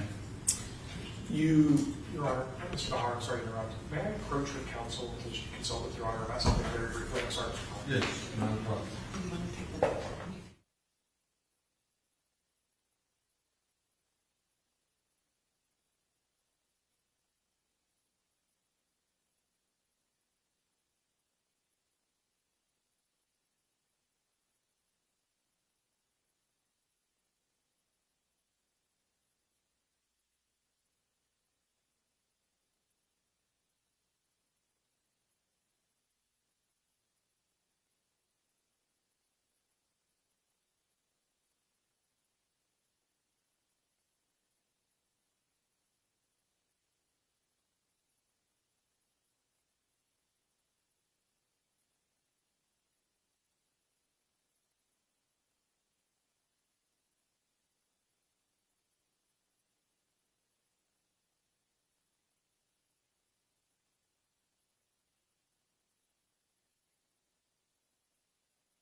okay, let me, I can't remember specifically where I was, but I think here. Did you eventually move from Mexico to London? Yes, I did. How was it that you ended up moving to London from Mexico? So one of the Apple computer co-founders, Steve Wozniak, the other Steve, went to Mexico to learn Spanish, and I got to meet him, which was amazing. And I really wanted to go study abroad, and my family couldn't afford to do that. And thanks to IBM in part, I got the opportunity to study abroad, but I couldn't afford it. And so I asked Steve if he could help me find somebody who could pay for my education. And he said, I will do it.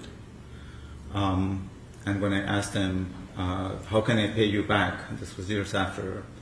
He said, I don't worry about it, just sort of be good for other people. And I've always be grateful to him for that.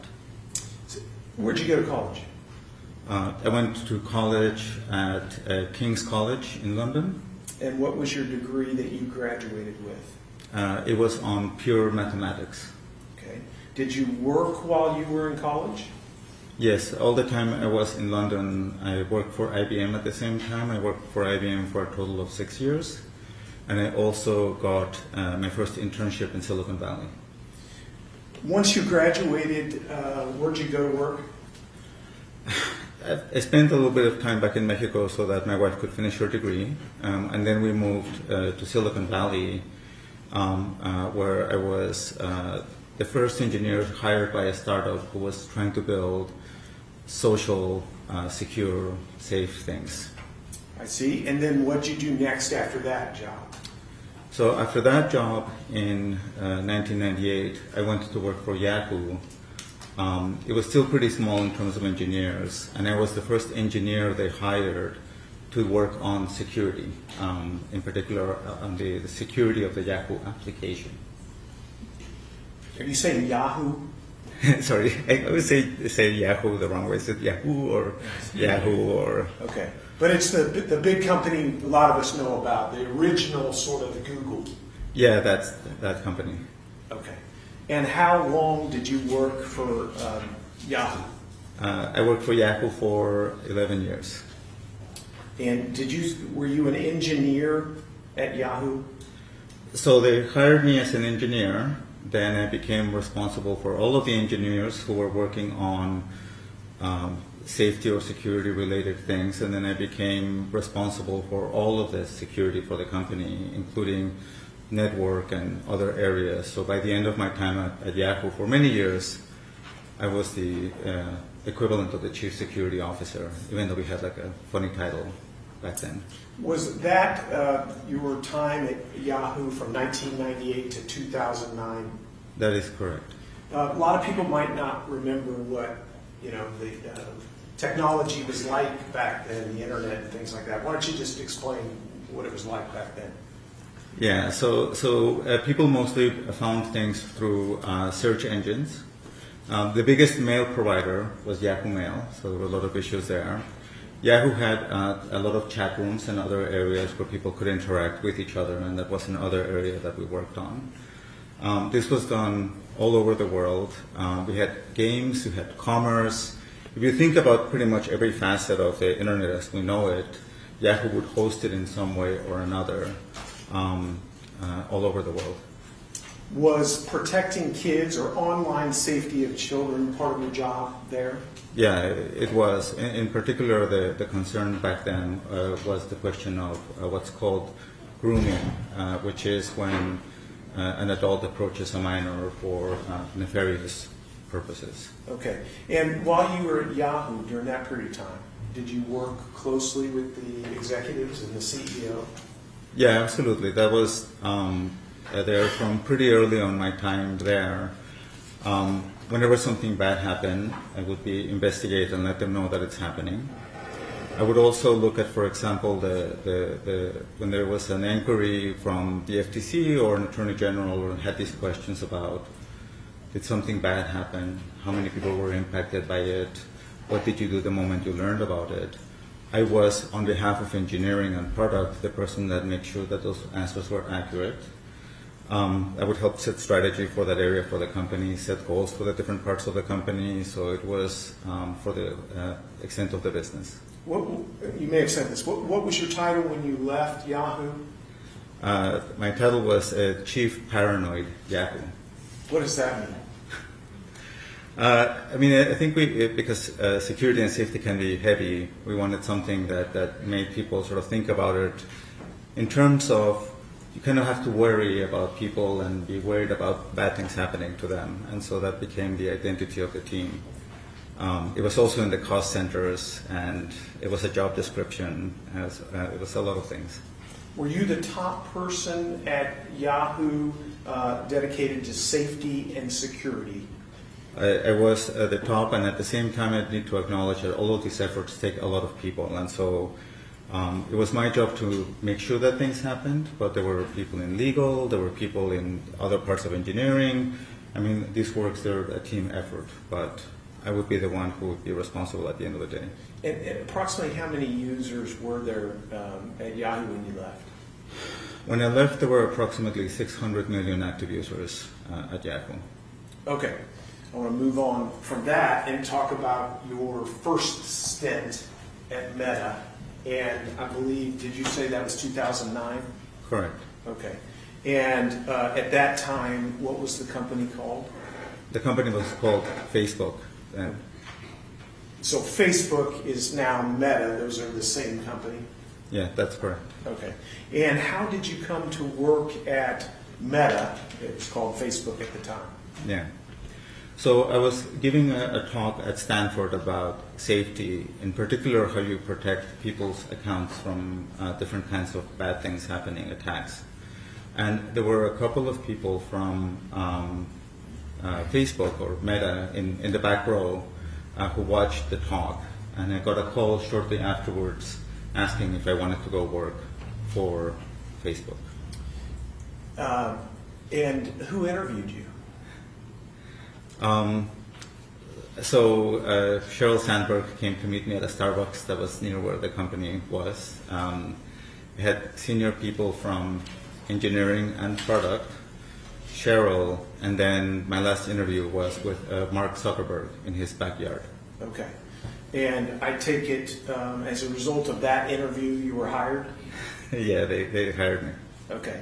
And at that time in 2009, give us an idea of how big Facebook was or what the company was like as far as employees, that sort of thing. Yeah, so around that time, I think it was around 1,000 employees. There were around 250 engineers. The company had a big party, I remember. It was the company's 6th birthday, and they were celebrating 250 million active users and being cash flow positive for the first time. And so I came in to manage the engineers working on integrity. What was your title or your role when you started? Senior Director of Engineering. Okay. And did your role and your title change over time? My title did not change, but my role changed significantly. Why don't you just, if you can, in summary fashion, sort of tell us what your role was and how it changed over time. Okay. So I started being the engineering manager for something called Site Integrity, which is the systems that protect from bad things happening. Shortly after that, I became the manager for all the things having to do with customer care, user reporting, the tools that were used by the employees to review reports, as well as the tools that you give users to submit reports. And that included all of the safety tools. Then after that, I had created a team called Product Infrastructure, which is the team that pulls all of the data and makes sure that the privacy is correct before giving it out to different people. So that middle layer that gathers things. And I also had a team called Security Infrastructure, whose job it was to build these products in a way that they were resilient to misuse. And so you want something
plugged now?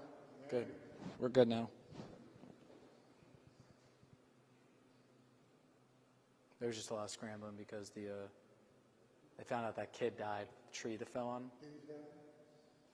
Yeah. I know. Oop. They're in the open, but we got time. We're like A24. Oh, fake open. They're testing.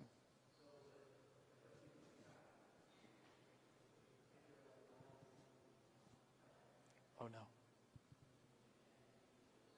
That was real.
The state's first witness in this trial, Behar spent years in Meta, where he says he was a child safety expert. He was called upon to understand the effects of social media apps like Instagram on children and teens.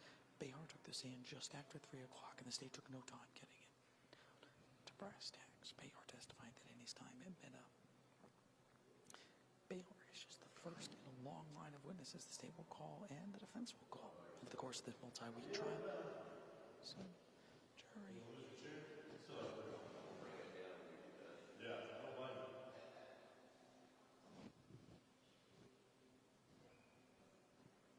I have to go get my computer charger from inside the courtroom. I have to get my charger. My computer charger. No, you're good. It's under a bench. So I'm going to have to make a lot of mess. I'm hoping they'll take a break after the witness, and I'll go grab it then. I think they'll quit by around 4:30. Yeah. They should be done by 4:30, and they'll probably wrap for the day. Then we got to talk about Yeah. I don't think Perkins will want to go longer. Then we'll go to court and we'll do a live shot court.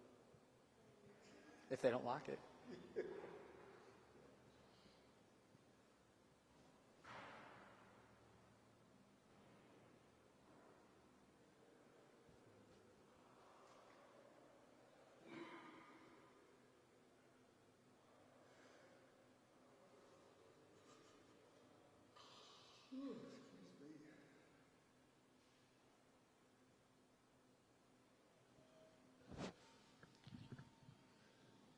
Is that former employee who was the state's very first witness in this trial. Behar spent years at Meta where he says he was considered a child safety expert, and he was called upon to understand the effects of social media apps like Instagram on children and teens.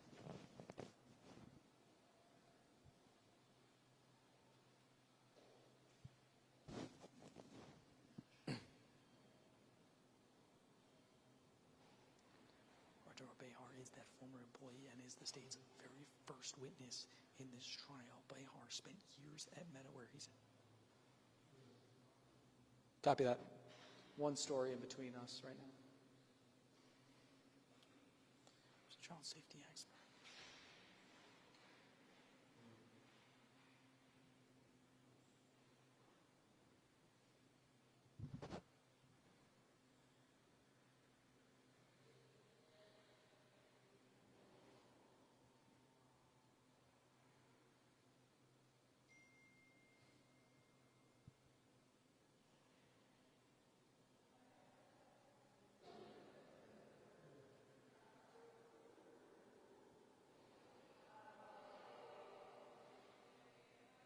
All right, we're next.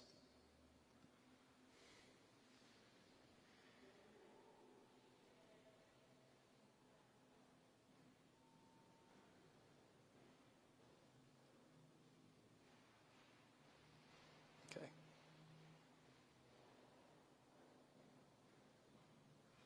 Here we go.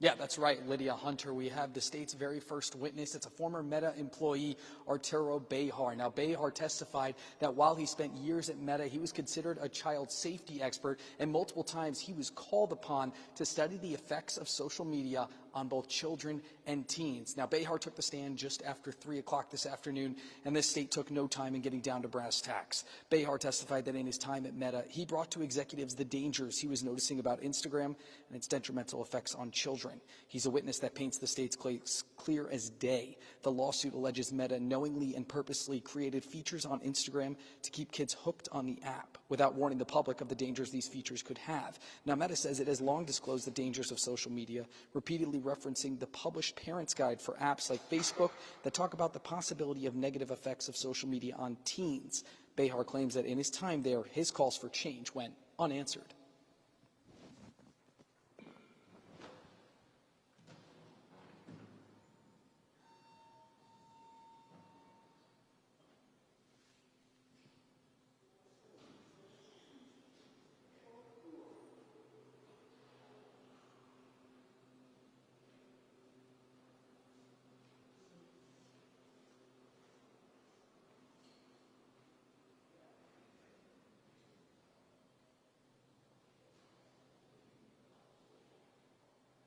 Now, Behar is the first of many witnesses we expect both the state and the defense to call in this multi-week trial that ultimately will be decided by a jury who needs to decide whether or not Meta violated the Tennessee Consumer Protection Act. For now, I'm reporting here live at the Davidson County Courthouse. Steve Mailing, WSMV 4.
And that people didn't know about it, and they didn't know the lessons that we had learned from building it and then having teens use it. And so that was in part why the team was excited to have me come back so they could take advantage of those lessons learned.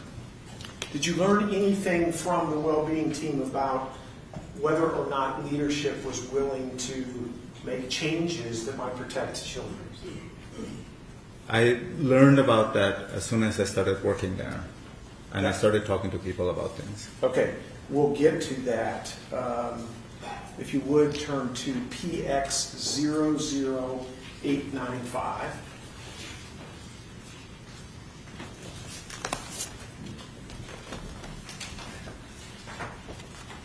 Have you seen this document before? Yes, I have. What is it? Just describe it. These are meeting notes from a conversation I had. Okay. And are these meeting notes from the meeting you had with representatives of Meta before you started? Can you give me a moment so I can read? Sure. So let me just make sure I have the exhibit number right. It's 0895, right? Yes.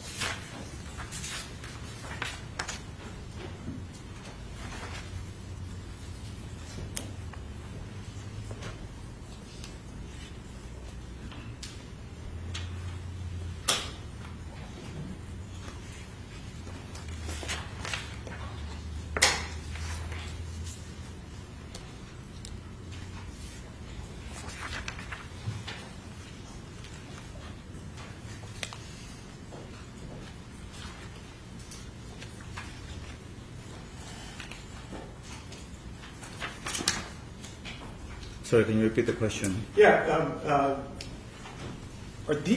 well, I was asking you what these are, this document. Yeah, so these are meeting notes of conversations that I had that I was a part of. I recognize the conversations and the dates, and includes a conversation that I had before I started, and it has a conversation I believe that happened after I started. Have you seen these before? Yes. Okay, and do these accurately summarize the meetings that you had with Meta representatives prior to the time you started? Yes, they do. Okay. Your Honor, I offer PX 00895. We object, Your Honor. It's hearsay. I'm happy to approach the bench and talk about this one if you like. Okay.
Okay, let's, if you will, move to page 2 of 10 on PX 00895. And I just want to refer you to one section. It's hard because there's a lot of bullet points here, but if you go down to about halfway to, there's a bullet point that starts to get leadership. Do you see that? Just a second. I was just there. Which page? Yeah, I'm there. 2 of 10. Thank you. Okay. Mr. Behar, these are notes from your meeting with the well-being team, is that right? That is correct. Okay, and they're summarizing your conversation and things that you told them, is that correct? That is correct. Okay. Why don't you go ahead and read that bullet point and what's under that? Yeah. To get leadership's attention, ask the questions that we're afraid to ask. For example, mental health questions. Are you lonely? Are you using Facebook instead of hanging out with your friends? Are you really upset? Okay, Then next. bullet below. Integrity needs to be woven into the DNA of the company in the way that growth or engagement is. The way to do this is to have a metric that they, and in this case I mean executive leadership, feels compelled to move. Explain what you were telling the well-being team even before you started working in 2019 as their safety consultant. Yes, and in my experience, the way you get the support to work on safety and security is that you tell executives a number that captures sort of a harm that's important and that you can move that down. And so you have to ask questions that you might be afraid to ask, like, do you feel really bad about yourself today? What part did we play on that? You kind of ask what you want to know. And then you can translate that into a metric or a number, because a company like Meta, when I say metric, I cannot think of a company that's more driven by numbers. And so you have these numbers that drive everything in the company, how much money you get, how many engineers you have access to, and that's sort of like the measure of priority. And so here I'm telling them, you have to have a number because engagement and growth are the numbers that have always been there, are baked into the DNA of the company in most of the choices that they make, if not all. And so in order to get safety or security to be at that level, you have to provide a number similar to those so you can get the support for the work that you need.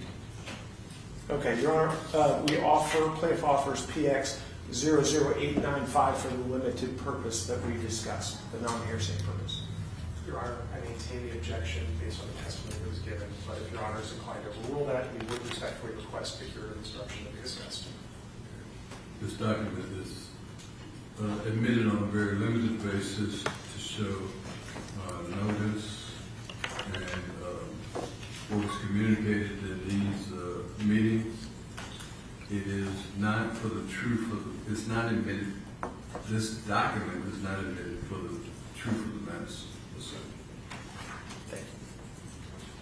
Okay, if you wouldn't mind, take a look in your binder at PX 01286.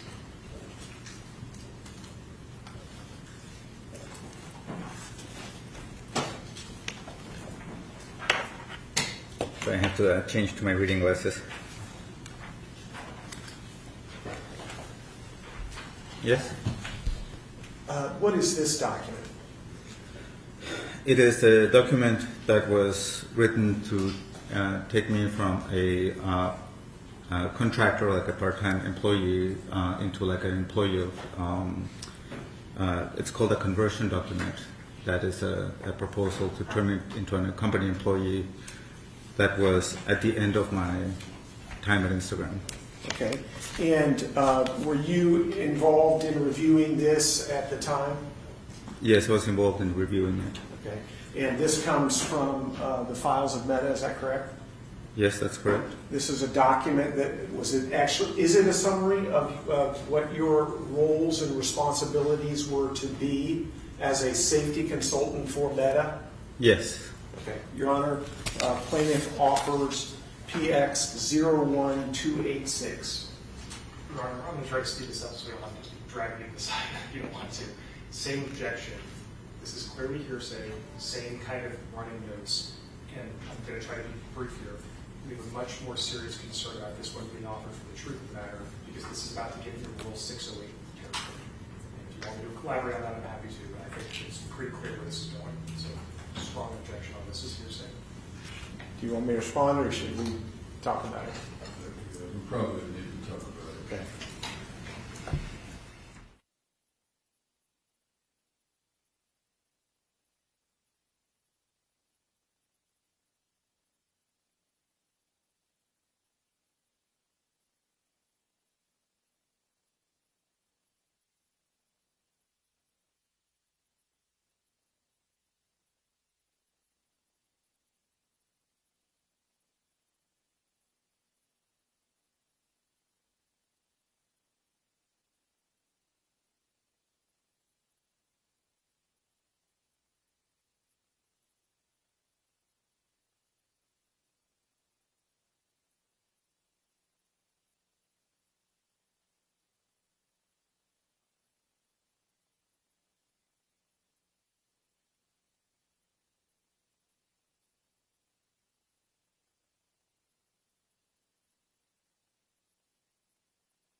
Okay, Mr. Behar,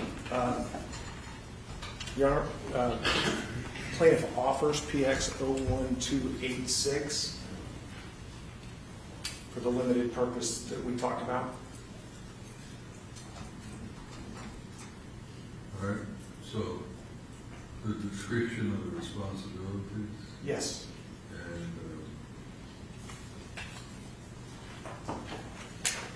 and let me get this exactly right. Okay.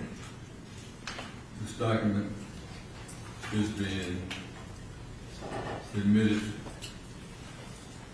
for the limited purpose of the job description that begins on page 1 of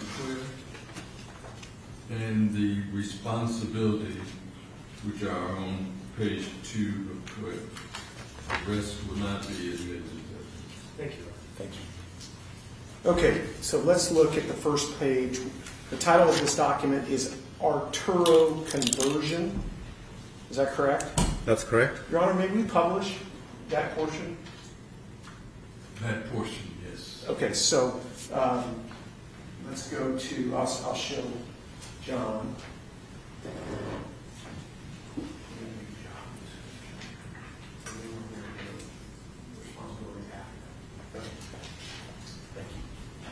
All right. So, what does it mean, Arturo Conversion? Briefly. Yeah, this is so it could become an employee of the company instead of a contractor. Okay. And does this document include a job description? In other words, what you were being asked to do for Meta? Yes, it includes what I had been doing for Meta and what I was going to be asked to do if I became an employee. Okay. There's a section of this document that states job description, and then it states, the Instagram Wellbeing Organization is looking for a world-class leader with both breadth and depth in a number of areas, all aimed towards our collective vision of making Instagram a force for good in this world. Do you see that? Yes, I do. And is that individual, the world-class leader they're talking about, is that you? Yeah, it would be me. Okay. And then if you go, John, down to the third paragraph, the last sentence, please. We would expect this person to be a thought leader in the space with considerable 10-plus experience with online harm understanding, measurement, and remediation. Do you see that? Yes. Is that referring to you? Yes. Okay. Let's go to the next page, please, John. Under responsibilities.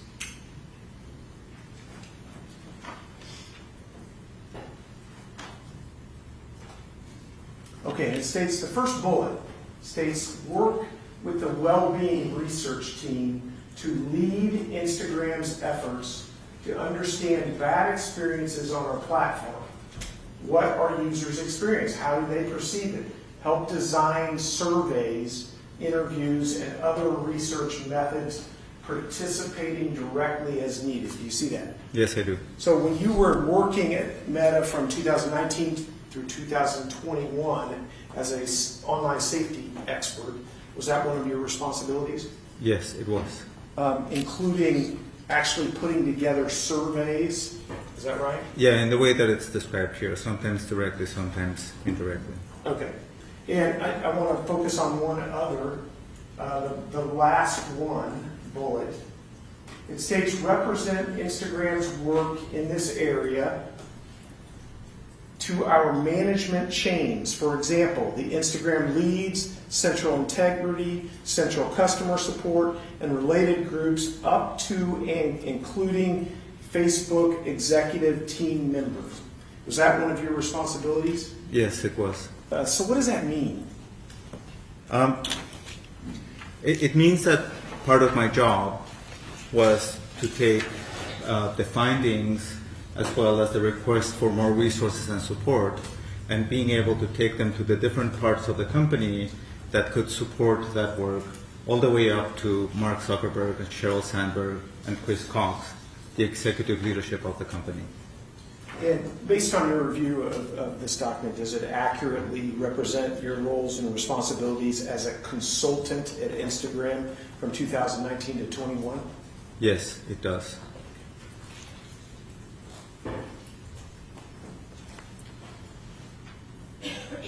Asking you to brag on yourself a little bit, but how many people in the world at this point in time have your skills related to online child safety? Less than 10, and most of them were either working for other companies or had retired at that point. Okay. Moving on. When you came back to Meta in 2019, were you working full-time? No. Did you tell Meta when they asked you to come back that you would work full-time? Absolutely not.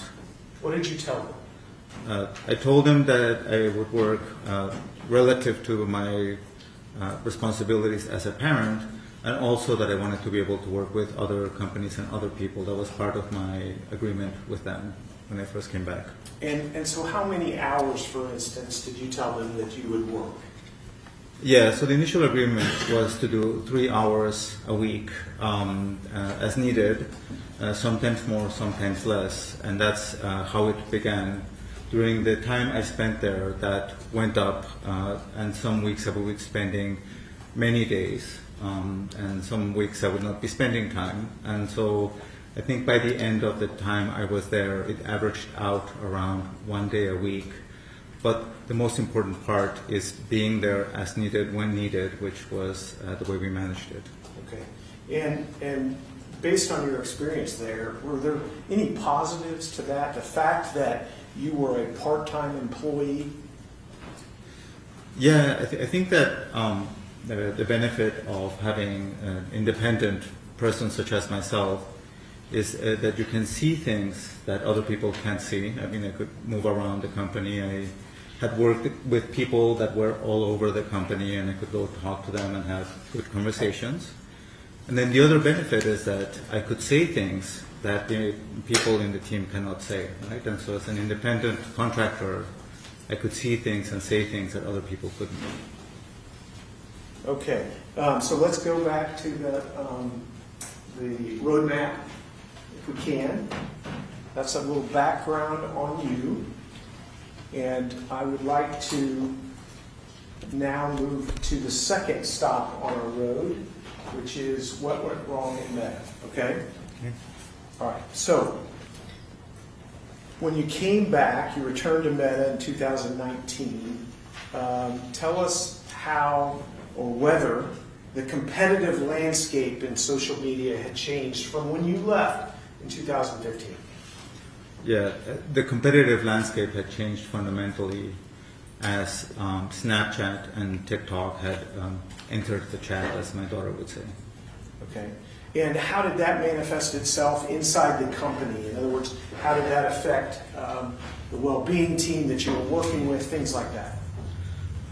So within Instagram, when I came back, it was all hands on deck for Reels, which is the part of Instagram that would compete against TikTok.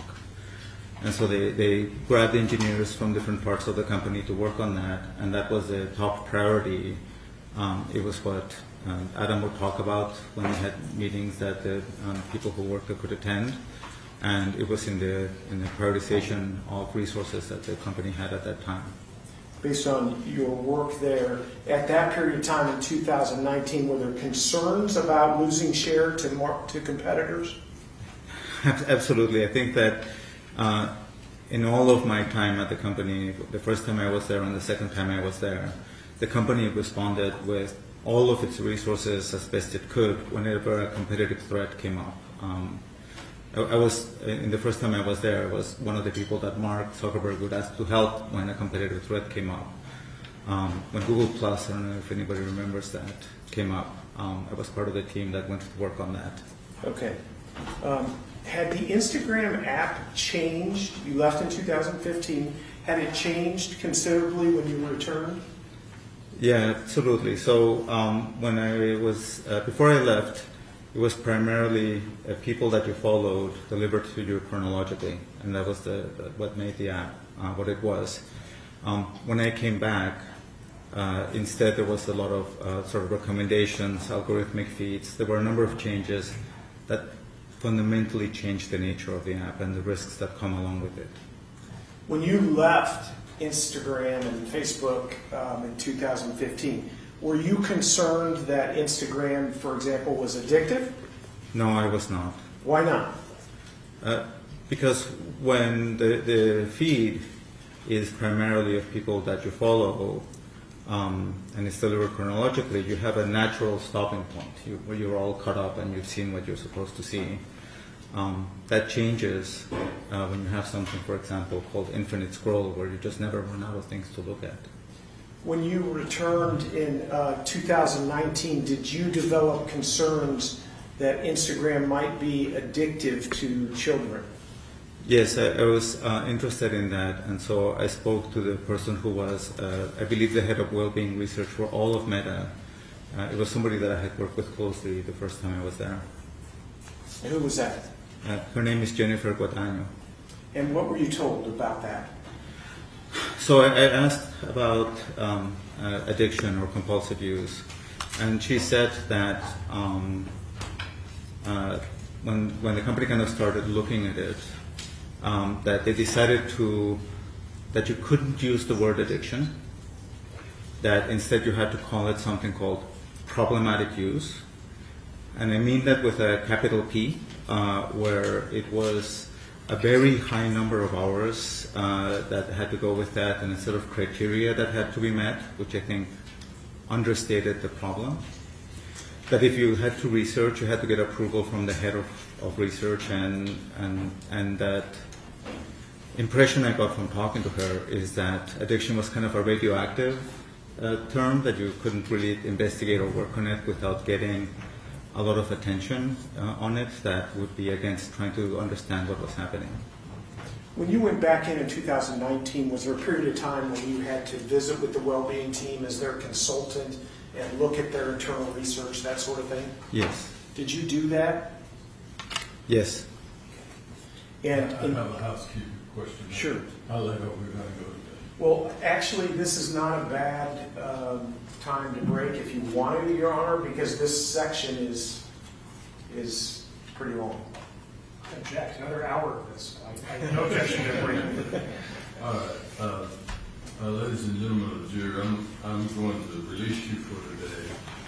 You have to be here assembled in the jury room across the hall at 8:45 in the morning. And remember, you can't discuss the case, you can't research the case, you can't let people talk to you about the case. It's very important to the parties that you follow that you don't read any news stories. If one pops up, clear it or turn it off. And I'll see you in the morning. I hope you have a good evening. Yes, sir. You were going to keep your notepads in here or in the jury room? In the jury room.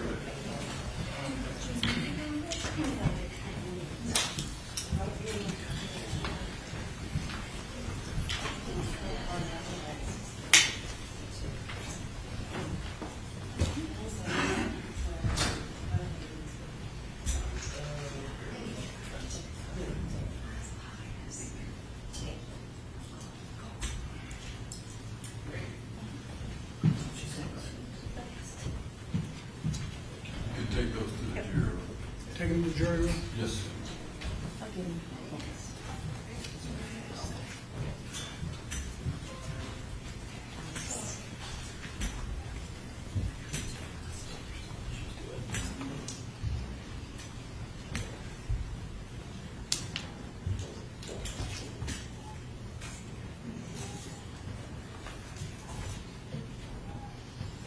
I appreciate the jury looking out for each other.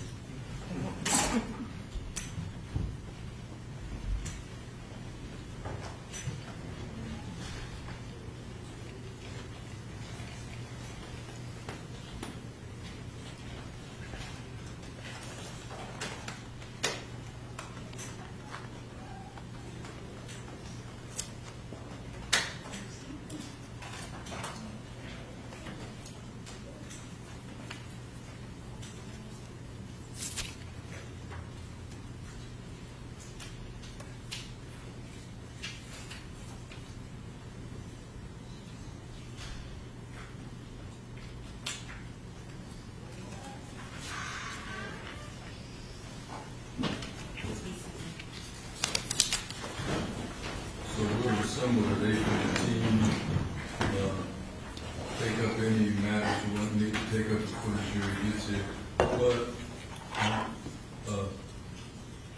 Be released. you're released for today. Thank you, Your Honor. If there are any matters we need to take up this afternoon, I'm willing to stay a little later if anybody else wants. Nothing from this. I think, Oh, sorry. I'm curious, one thing that Mr. Davis wanted to talk about and get guidance on from this.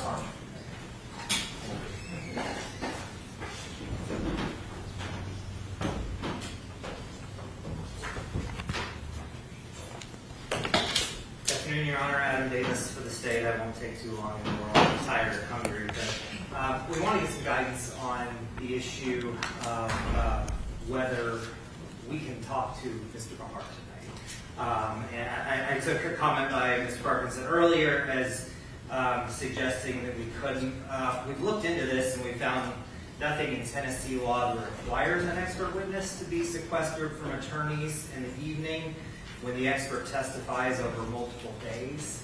The best clue we have on this is Rule 615, which is the rule that prevents fact witnesses from being in court when they are not testifying. Mr. Parkinson said earlier that it was appropriate for Mr. Cartmel to talk to Mr. Bahar because he had not yet been sequestered. And a form of that word, sequestration, is also in Rule 615 to describe the rule that prevents fact witnesses from being in court. So that shows the parallel between this situation and Rule 615.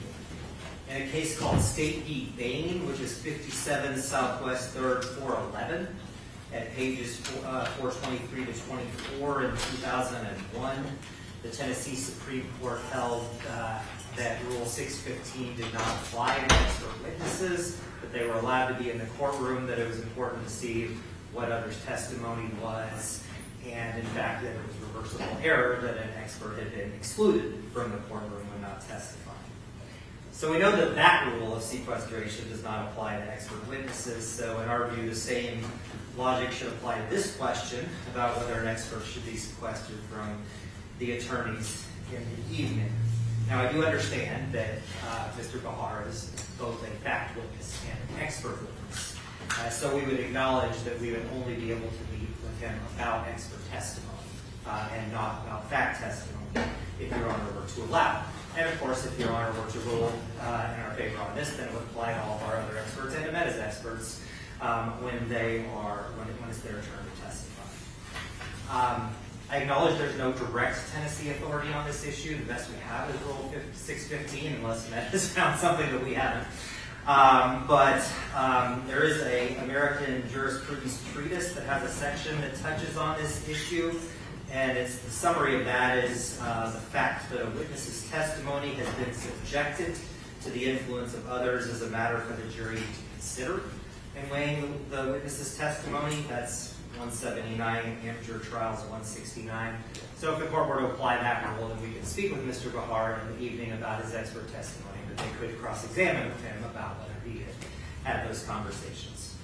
So that's all I have to say on that matter. I do want to say one other quick thing.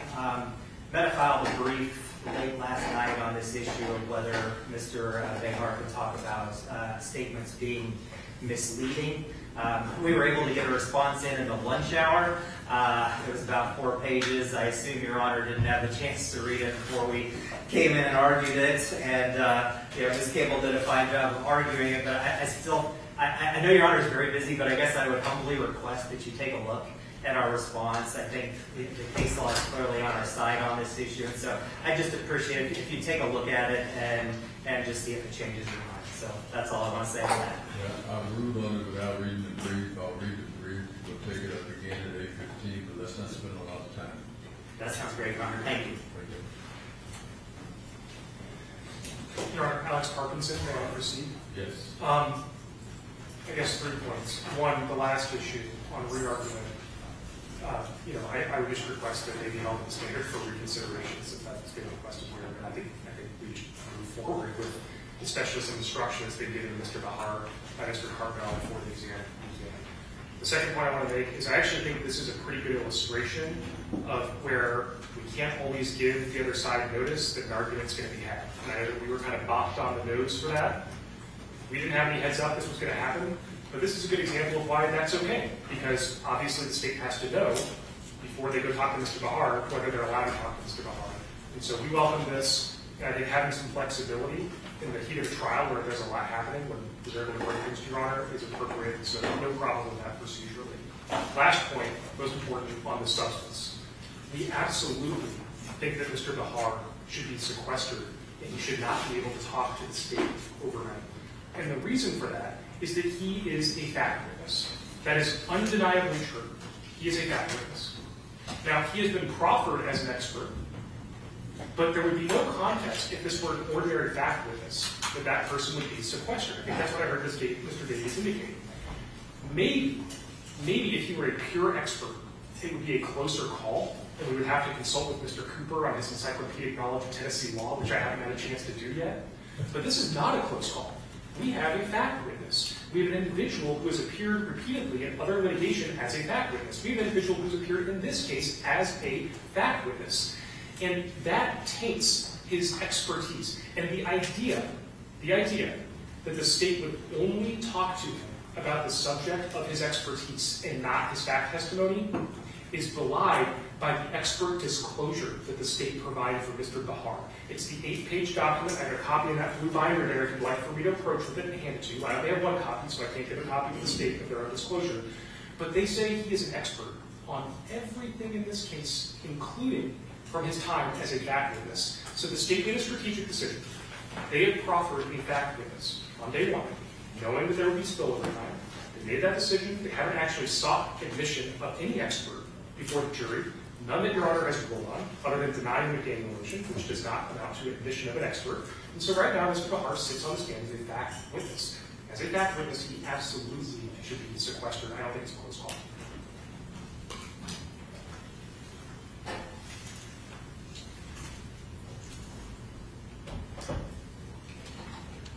I promise not to take a lot of time. But the one thing I would say in response is that we did look this up. I don't have the case in front of me, but there is no requirement, and there is direct case law on this. There's no requirement that a expert be proffered to Your Honor or to the jury. He is an expert because he's been disclosed as an expert, and the motion on him has been denied. So nothing further needs to happen to make him an expert.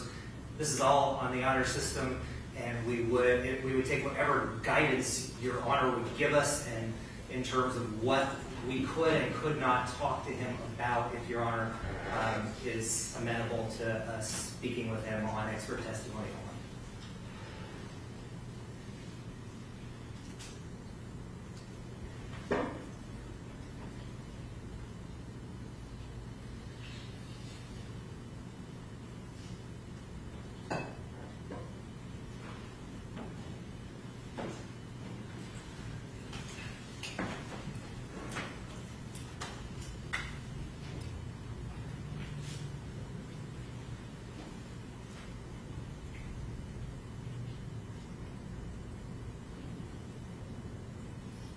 I would say don't talk to him tonight.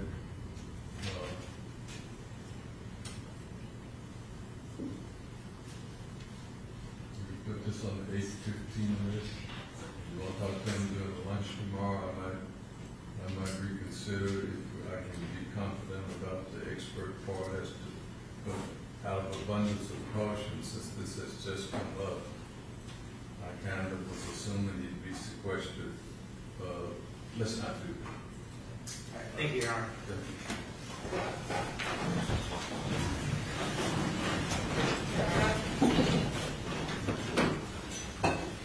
You all, excuse me, don't wait on me fumbling around. Thank you, Your Honor.